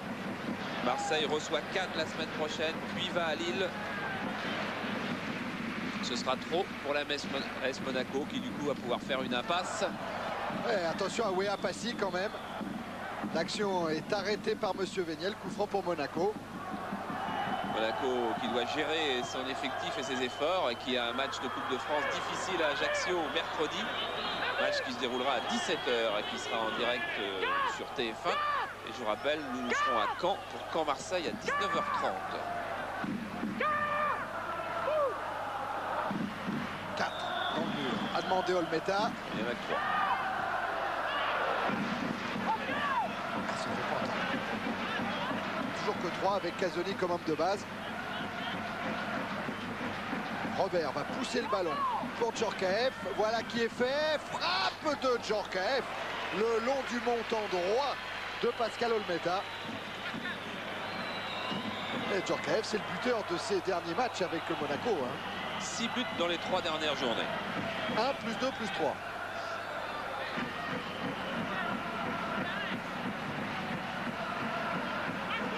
Il y a une chape de plomb qui est tombée sur les supporters monégasques qui étaient pourtant venus ce soir. Et pendant ce temps, à Lille, but de Lille et but de Fabien Leclerc qu'on avait découvert en début de saison. C'est son premier but en D1. Mais Lille est toujours mené 2-1 par Lens. Il reste 23 minutes à jouer ici au stade Louis II. Et l'équipe de Jean-Pierre Papin mène toujours 2-0. 2-0, c'est le score à chaque fois des défaites monégasques ici à Louis II cette saison, face à Toulouse et face au Havre. Mendy passe à Pelé. Mendy en difficulté et qui va avoir recours au coup franc sifflé par M. Véniel pour se dégager. Avec Sonor. Alerte Passy, tête de Moser. Angloma. Mendy en difficulté avec Petit devant Abedi Pelé. Retour de Sonor. Petit. Vers Wea. Dib. Doba. Ballon intercepté par Casoni. Casoni qui va y aller tout seul. Retour de Petit vers Ettori. Ouais, Casoni pas content parce qu'il avait été accroché par Mendy. Alors qu'il s'était ouvert effectivement le chemin du but. Sonor qui est sans doute un des monégasques qui est le plus en jambes ce soir, un de ceux qui a le mieux récupéré. Faute sur Robert de Didier Deschamps. Un des Nantais par le Nantais. Papin est revenu pour dégager ce ballon sur Sonor. Contré par Angloma irrégulièrement d'après M. Véniel. Il n'a sorti qu'un carton rouge cette saison. C'était pour Lucchesi qui avait attrapé Assadourian alors qu'il filait au but.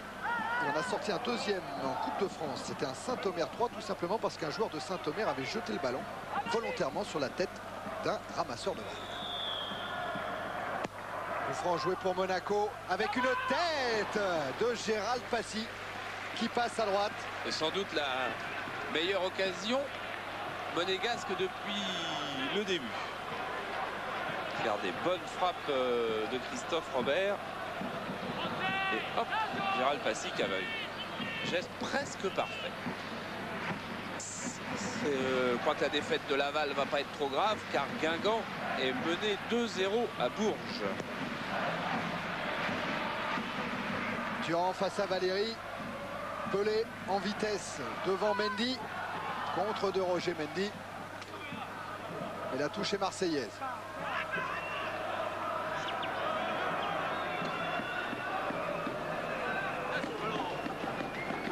Avec Manuel Amoros. Pelé directement pour Doba, contré par Casoni.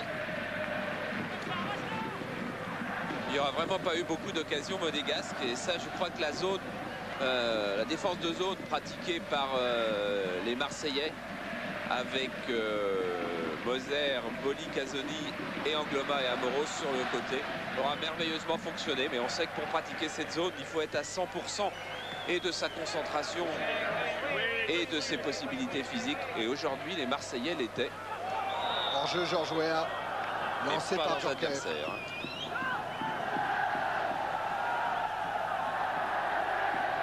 Voilà Lilian Thuram avec Michel Franco, le kiné de l'AS Monaco. Ah, sans doute que l'homme qui a le plus de travail dans la principauté en ce moment. 19 minutes encore en seconde période, toujours 2-0 pour l'OM. Et Moser a cherché très loin là-bas. Angloma toujours avec Jean-Pierre Papin. Papin contré par Petit. Ballon récupéré par Passy. Et puis Didier Deschamps maintenant, Amoros. Casoni, Deschamps est resté au sol. Casoni a contourné Wea, Durand, Papin, frappe et but à droite d'Ettori. Et voilà du vrai Papin. Il a été assez effacé car visiblement diminué depuis le début de la partie. Mais regardez, petit lob derrière Luxonor. Il va chercher la volée derrière. Trop croisé. Mais c'était du très bon Jean-Pierre Papin. Et pendant que Didier Deschamps se fait soigner, on a marqué à Rennes. C'est Rennes qui a égalisé face à Toulouse. 1 partout alors que Le Havre mène à Montpellier. Oh, il s'en passe des choses ce soir. Le Havre mène 1-0 à Montpellier. But de l'ancien joueur de PSG, Bruno Roux.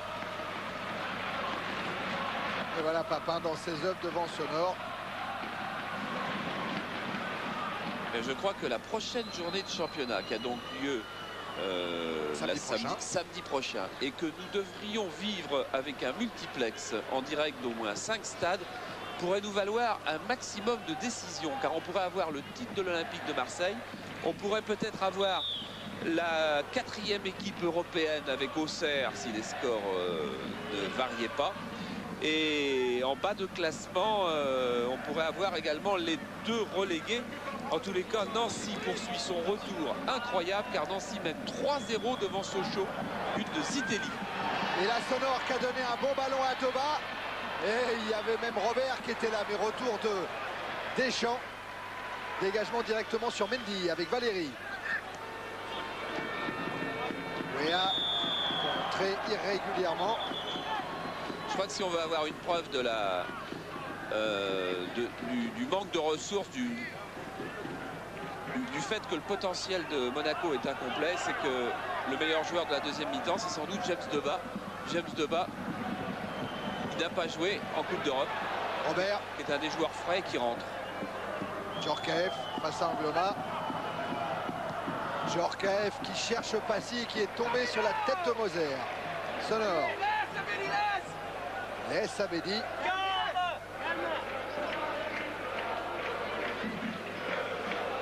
Et c'est Angloma qui va effectuer la remise en jeu. Avec Paulet. Papin. Angloma.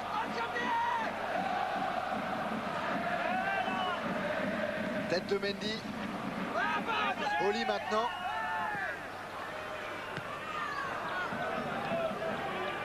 Il n'y a plus beaucoup de rythme, hein. Il n'y a plus beaucoup de jeu. La supériorité de l'Olympique de Marseille qui s'est traduite par les 2 buts de la dernière minute n'est maintenant plus vraiment discuté. Un tout petit peu plus de 15 minutes de la fin de cette rencontre. Pour la 3e année consécutive, l'OM est tout près de s'imposer ici au stade Louis II. Avec une relance de Deschamps. Papin est parti devant. Papin, il est servi, mais il est sur le côté gauche. Il préfère le côté droit. Et il se heurte à Valérie et à Petit. Monaco qui était à la poursuite du triplé et de l'impossible triplé va devoir laisser filer un objectif, au moins celui du championnat. Il va falloir qu'il se concentre sur la coupe avec un match difficile à Ajaccio, entraîné par l'ancien Rennais Pierre Garcia. Et puis ensuite, il y aura cette finale du 6 mai.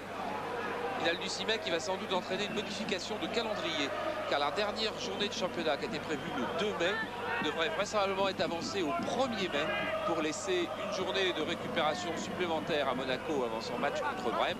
Et comme tous les matchs de toutes les équipes doivent avoir lieu le même jour, à la même heure, et bien toute la journée devrait être avancée au 1er mai.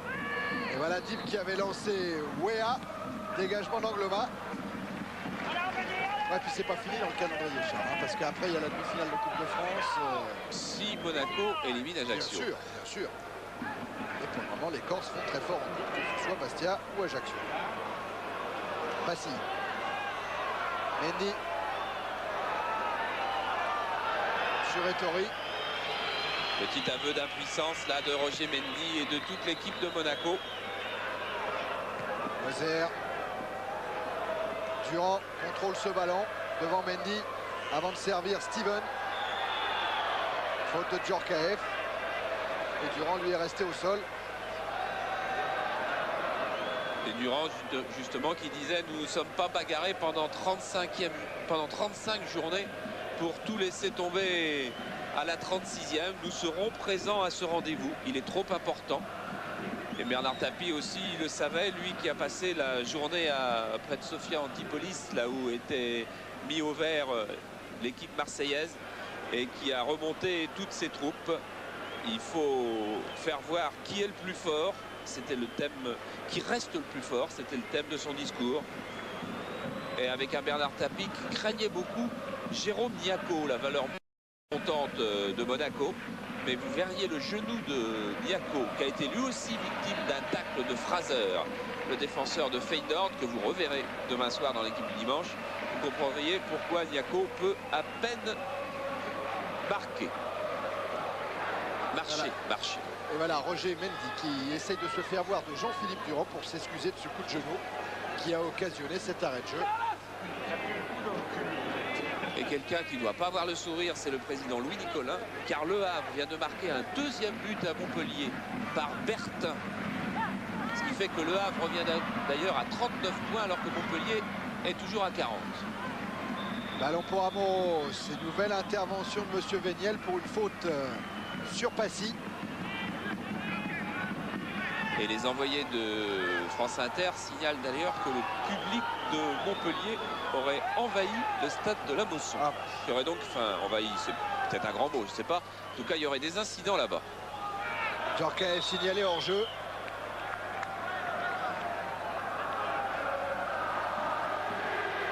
Ça va visiblement mieux pour l'autre club normand, puisque Caen mène 2-0 devant Nîmes avec un but, deuxième but, lui aussi d'une étoile montante, Gravelaine.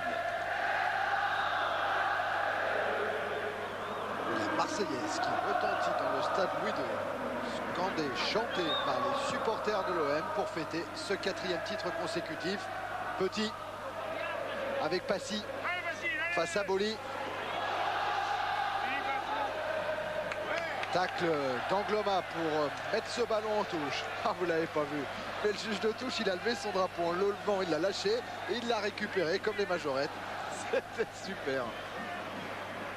La Marseillaise, elle est un petit peu révisée, Thierry. Hein. Oui. C'est pas avec les vraies paroles, c'est la musique, quoi.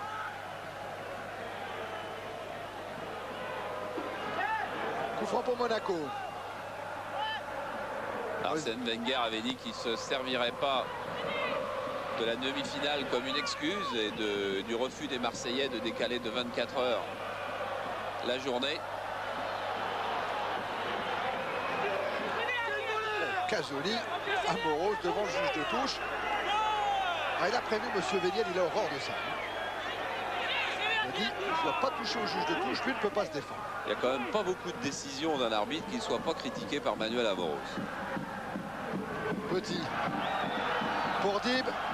Il n'est pas signalé hors jeu, il peut centrer Dib avec une tête de Toba dans les bras de Olmeta.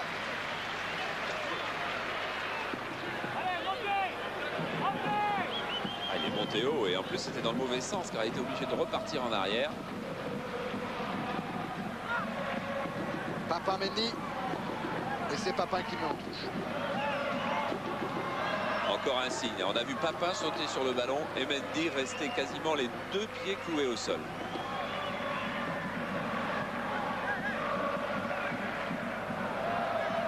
Valérie pour la remise en jeu. Il reste moins de 10 minutes maintenant dans ce sommet. Djorkaeff a lancé de bas. Tacle glissé de Moser pour mettre ce ballon en touche. Il a peut-être eu une petite période de doute en milieu de saison, Carlos Moser, mais il est revenu à son niveau. Et quel joueur extraordinaire. Petit. Sonore. Sonore contré par Steven. Et il insiste, Luc Sonor, et il va passer. Et il va passer grâce à James Doba. Et centre pour Basile Boli, car Sonor lui était retenu bien avant. Ah, vous pouvez être certain que Youri Djorkaeff a appelé James Doba après cette superbe percée de Sonor. Il va y avoir une obstruction sur Sonor, mais l'arbitre laisse jouer car Weah s'est bien engagé. Et là, il entend Djorkaeff. On revient au direct, mais il entend Djorkaeff et il cherche le centre en retrait, alors que visiblement, il voulait aller jusqu'au bout. Angloma en pressing, récupère le ballon. Il peut servir Pelé. Papa est parti. Il est signalé hors jeu.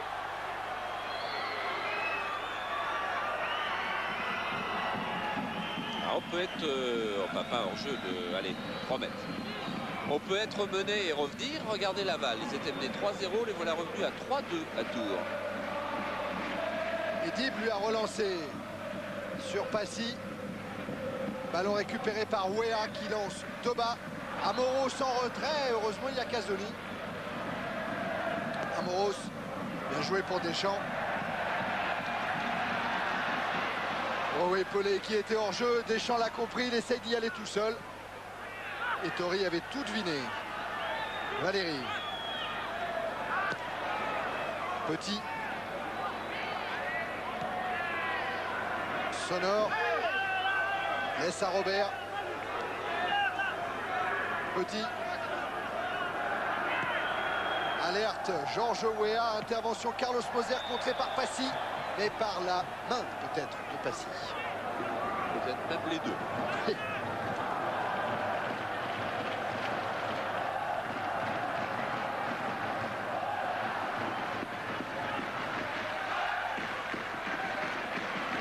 Casoni joue le coup franc avec Steven.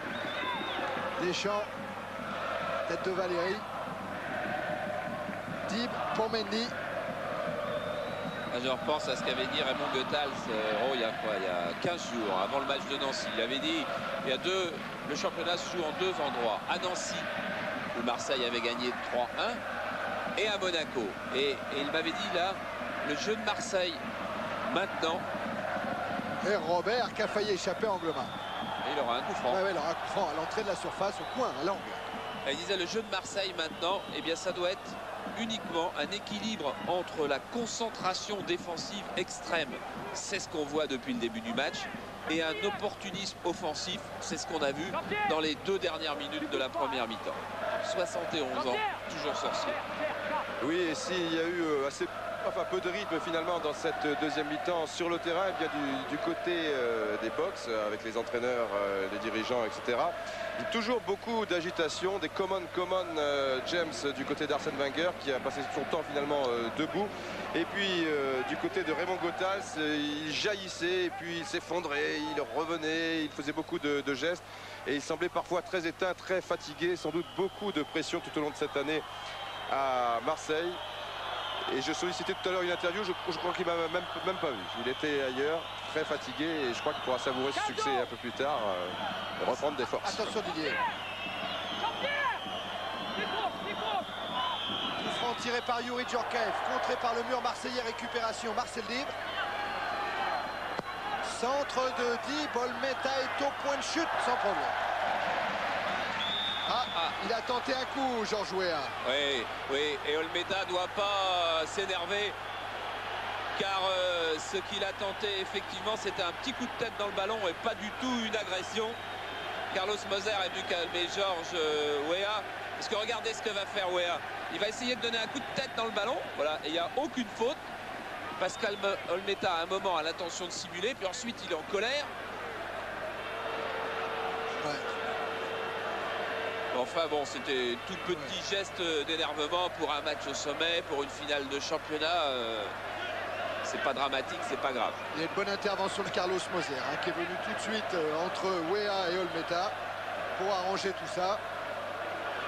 Oui, parce qu'un autre arrière marseillais avait fait une intervention qui manquait pour le moins de calme également. Et qui aurait pu envenimer les choses. Voilà, c'est revenu dans l'ordre. Georges Weah qui vient auprès de M. Véniel.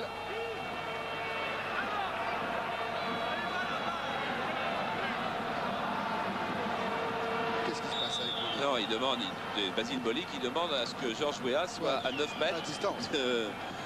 15 même, du ballon. Là, il doit être à peu près à 25 mètres, donc c'est bon. Tête de Mendy. Tête de Casoni. Robert. Robert en retrait sur Petit. Sonor. Allez, une des dernières relances monégasques. Avec Passy. Passy qui a voulu lancer Weah, qui plonge, qui se jette dans les pieds de Moser.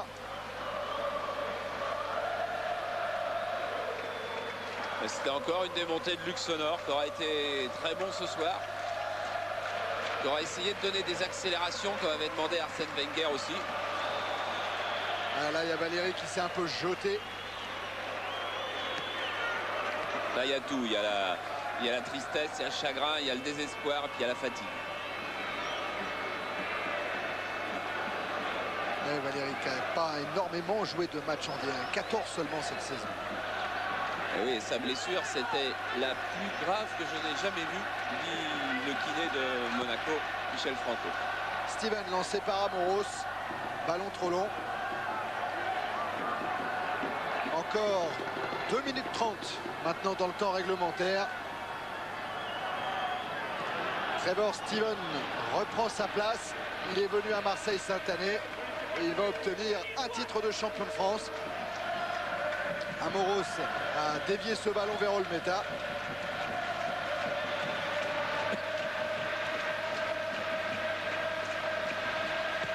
C'est pas encore le sacre, mais ça y ressemble. Ouais. Ça sera sans doute à la prochaine journée où Marseille n'aura besoin que d'un point en recevant Cannes, et encore peut-être pas, car Monaco a un déplacement difficile au Havre. Ouais, Sonor qui a tenté encore une relance. C'était difficile, surtout à quelques secondes maintenant de la fin d'une rencontre. Marseille qui, avec 63 buts marqués, 21 encaissés, possède maintenant une différence de but plus 42, plus 26 seulement pour Monaco aujourd'hui. Effectivement, un point suffit à l'OM. Dib avec Valérie. Talonnade de Djorkaeff pour Doba. Contré par Moser et faute du Brésilien.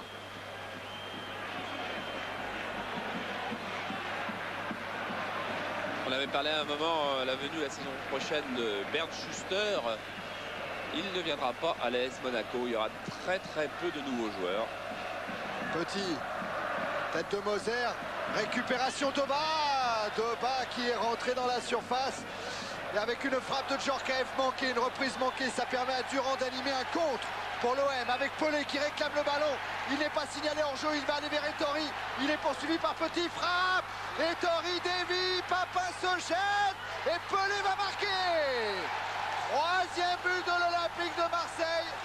Encore à 30 secondes de la fin du temps réglementaire, l'OM signe son titre de champion. Oui, par un drôle de but. Un but qui a failli être splendide avec ce déboulé d'Abedi Pelé et puis qui s'est terminé par un drôle de but.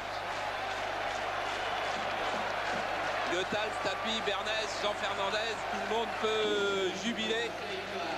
Abedi Pelé, c'est lui qui a fait l'action. Il croise son tir. Jean-Luc Ettori repousse la balle. À la lutte, il doit y avoir Dib et Papin. Finalement, Papin qui se relève et la balle qui va rouler devant le but. Pelé est là pour marquer le troisième but de l'Olympique de Marseille.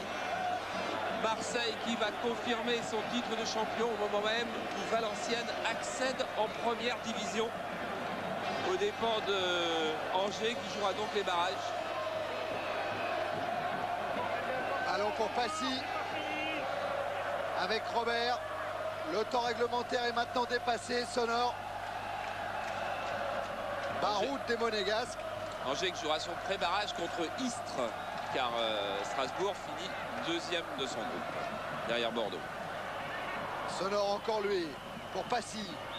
Contré par Casoni, coup franc en faveur de l'AS Monaco. Si Monaco transformait ce coup franc, Monaco perdrait 3-1, ce qui serait exactement le score des deux dernières rencontres. Monaco-Marseille Istres et Strasbourg-Laval en pré-barrage, Valenciennes et Bordeaux en première division. Et frappe de Marcel Dib, mais M. Beignet va faire rejouer le coup franc, car le mur marseillais n'était pas à distance réglementaire. Et surtout, il n'avait pas sifflé. Oui.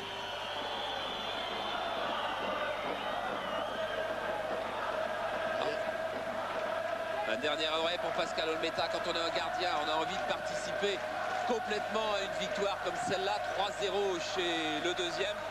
Alors un arrêt supplémentaire lui ferait un énorme plaisir. Sur la frappe de Robert, contrée par le mur et dégagée par Manuel Amoros. Ballon récupéré par Valéry, contré par Durand. Petit va être en difficulté, il s'en sort bien, mais tête sur Amoros. Pour Deschamps, il n'est pas signalé hors jeu. Oh là là, Deschamps face à Ettori, ça passe à gauche.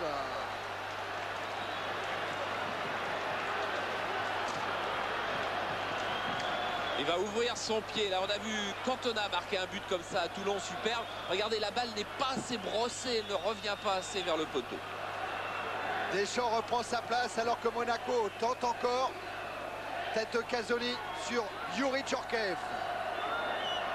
En retrait sur Dib pour Giorgio Weah. Weah qui a emmené son ballon devant Anglom. Ah, mais le ballon va être sorti. Ballon sorti.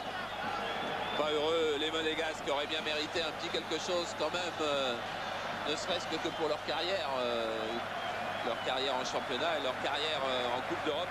En fait, si les Monégasques ne sont pas champions, bon, c'est parce qu'ils perdent aujourd'hui, c'est sûr, mais c'est aussi parce que de la 10e à la 15e journée, du 21 septembre au 26 octobre, ils n'ont marqué que 2 points en 5 matchs. Défaite contre Caen, contre Metz, contre Toulouse au stade Louis II et nul contre Nîmes et contre Lens.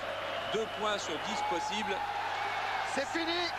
Coup de sifflet final pour ce match au sommet. Et l'Olympique de Marseille l'emporte 3-0. L'Olympique de Marseille de Jean-Pierre Papin, tout près maintenant d'un 4e titre de champion consécutif. Pascal, quelques petits mots avant d'aller voir vos supporters. Quelques petits mots, mais je crois que c'est fantastique. Je crois qu'on a joué comme il fallait. On a montré qu'on était une bonne équipe. Il y avait beaucoup de piment ce soir. Ça a été vraiment un très très bon match. Et merci à notre public. Une très grande détermination, un bon schéma tactique qui rappelait un peu Milan. Vous vous sentiez un petit peu dans les mêmes conditions? Oui, de toute façon, on s'est préparé, on s'est mis au vert. C'était un peu le match de Milan. Il ne fallait pas oublier que Monaco sont en finale, ils étaient vraiment costauds. Et nous, on était venus pour gagner. Et voilà les belles images de Waddle qui va offrir son maillot aux supporters venus de l'Olympique de Marseille. Un Waddle sur une jambe.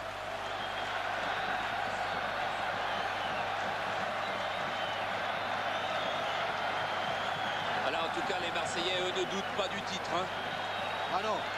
Et voilà Boli, et voilà Casoni. Jean-Pierre.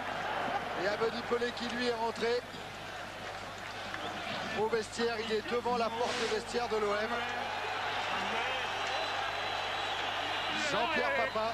Voilà, nous manquons point pour être champion. Ça va être la fête de Vélodrome la semaine prochaine. Jean-Pierre, vous pouvez partir l'esprit tranquille. Tout à fait. Alors vous nous le dites maintenant sur Europe 1 en direct. Ouais, je crois que... Voilà, Boli, Casoni. La fête de l'OM reste maître dans l'Hexagone encore une fois en championnat, qui est encore en course en Coupe de France. C'est drôle, hein, ce sont les deux stoppeurs, Boli et Casoni, tous les deux là, bras dessous, qui font tout le tour du stade, qui vont voir tous les supporters marseillais. S'il en reste un dans le virage gauche, ils iront le voir. S'il y en a un dans le gradin un peu plus l'air en haut, ils vont aller le voir en plus triste. Alors lui, il a du mal. Didier Deschamps, on ne vous a jamais senti menacer votre formation lors de cette rencontre? Maintenant, je crois qu'on a bien préparé ce match. Puis je crois qu'on marque 2 buts au meilleur moment pour nous, juste avant la mi-temps. Et puis après, il a été plus facile pour nous de gérer, de jouer le contre. On savait que Monaco était très à l'aise lorsqu'ils menaient et qu'ils jouaient le contre. Alors on ne leur a pas donné l'occasion. Et surtout de jouer leur pressing dans lequel ils exercent très bien. Oh, super Basile.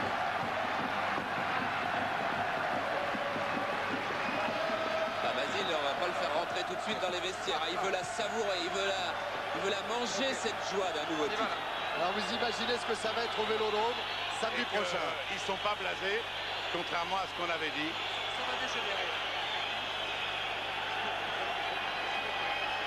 Ah ouais, ils sont pas blasés, c'est sûr, puisque Marseille est venu s'imposer dans ce match capital, dans ce rendez-vous qu'avait fixé Raymond Goethals.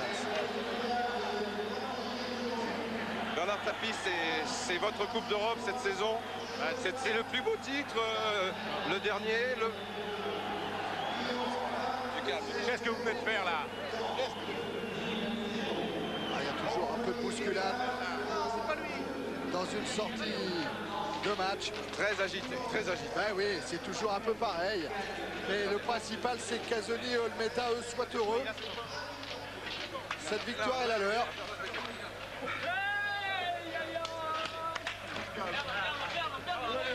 Et les voilà, ces vestiaires.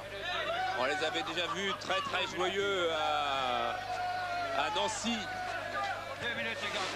Voilà, puis Raymond Goethals, s'il veut savourer ça avec ses joueurs, avec son staff, c'est bien normal. Alors l'occasion de redire les résultats de cette journée, alors que le match Montpellier-Le Havre, où Le Havre mène 2-1. Basile Boli, alors ce but, c'est un but seulement cette saison, mais enfin l'un des plus importants. Important parce que il arrivait bien, c'était à la dernière minute de la première mi-temps. Et puis je crois que c'est un but qui a réveillé le stade, qui a réveillé les coéquipiers. Et c'est fantastique. Vous vous sentiez menacé évidemment avant cette rencontre, mais vous semblez assez serein à l'image de vos coéquipiers au moment du coup d'envoi sûr de vos forces. Je pense que on a une équipe pour ça, malgré la pression qu'on avait. Je pense que on a des éléments qui savent se concentrer quand il faut. Et c'est ce qu'on a fait ce soir. Et je crois qu'on a joué comme une grande équipe. Et là voilà la grande équipe. Championne de France quasiment. Pour respecter la mathématique pure. Charles? En fait, l'Olympique de Marseille n'aura manqué qu'un rendez-vous. Quel rendez-vous? Le rendez-vous des 5 minutes qui ont suivi le 3e but de l'Olympique de Marseille face au Sparta Prague en match aller de Coupe d'Europe. Souvenez-vous, Marseille menait 3-0 face au Sparta de Prague. Puis 5 minutes d'inattention, 2 pénaltys. 3-2 et puis une élimination au match retour, alors que le Sparta Prague, dans sa poule de Coupe d'Europe des clubs des champions, a fait des miracles et que l'Olympique de Marseille aurait sans doute fait de même. Je vous redonne donc les résultats de la journée. Paris Saint-Germain, Saint-Etienne, 0-0. Paris Saint-Germain est en Coupe d'Europe. Lyon bat Auxerre 1-0. Le Havre mène à Montpellier 2-1, mais le match n'est pas terminé. Caen bat Nîmes 2-0. Lens gagne à Lille 2-1. Cannes bat Nantes 2-0. Rennes et Toulouse 1-1. Toulon-Metz 1-1. Et Nancy bat Sochaux 3-1. Ce qui fait qu'au classement, Marseille est en tête avec 54 points. Deuxième, Monaco à 51, donc à 3 points de retard avec une différence de but inférieure. Marseille n'est pas encore champion de France, mais Marseille sera champion samedi prochain. Ce sera dans un multiplex en direct sur Canal. Troisième, PSG 46. Et la lutte pour la 4e place devient terrible, car 4e, Caen 42 points. 5e, Auxerre 41. 6e, Montpellier 40. 7e, Le Havre 39.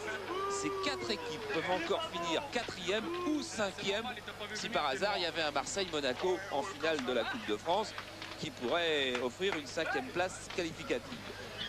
Ensuite, on est dans les équipes qui ne jouent plus rien. 8e Lens 37, 9e Lille 35, 10e Nantes 35, 11e Saint-Etienne 35, 12e Toulouse 34, 13e Metz 33, 4e Toulon 32, 15e Lyon 31. Tout cela peuvent dormir tranquille. 16e Nîmes 29, 10e Sochaux 28. Sochaux qui va recevoir Caen d'avoir un déplacement difficile. 18e Cannes 27, barragiste pour le moment. 19e Rennes 26 et 20e Nancy 25 qui revient au sprint. Ceux-là se battent pour la défense et la descente. Et Didier Rostand, lui, s'est battu pour avoir Jean-Pierre Papin à son micro. Voilà, pour avoir Jean-Pierre qui quittera donc l'Olympique de Marseille avec un nouveau titre de champion de France. Vous étiez vraiment vous aviez toutes les conditions pour pouvoir disputer cette rencontre qui vous tenait, je suppose, très, très à cœur. Absolument, c'est une rencontre qui me tenait à cœur. Parce que d'abord, j'avais manqué la pénalty la dernière de la victoire. Et puis parce que je voulais partir de l'OM avec un titre de champion de France supplémentaire. Et je crois que mes camarades et moi-même, on a été très contents d'offrir ce titre à notre public. Il y a quelqu'un qui crie non, non, tu restes avec nous. C'est quelque chose qui va vous manquer, qui fait partie quand même de votre vie de footballeur, Marseille. Ça se passe comment? Vous l'avez géré déjà? Je sais, passer 6 ans à Marseille, c'est quelque chose de fabuleux. Je crois qu'il y avait une équipe de copains, il y avait un public fantastique. Et c'est sûr que je laisse beaucoup de regrets en partant d'ici. Mais disons que j'ai encore un peu d'ambition, j'ai encore quelques années à jouer. Alors maintenant, bon, j'essaye de tenter ma chance à l'étranger. Merci. Il n'a pas dit que c'était au Milan AC. Non, Non. mais bon, hein, Ouais. on le reverra l'année prochaine dans l'équipe du dimanche. Et dans l'équipe du dimanche demain, vous n'oubliez pas le fait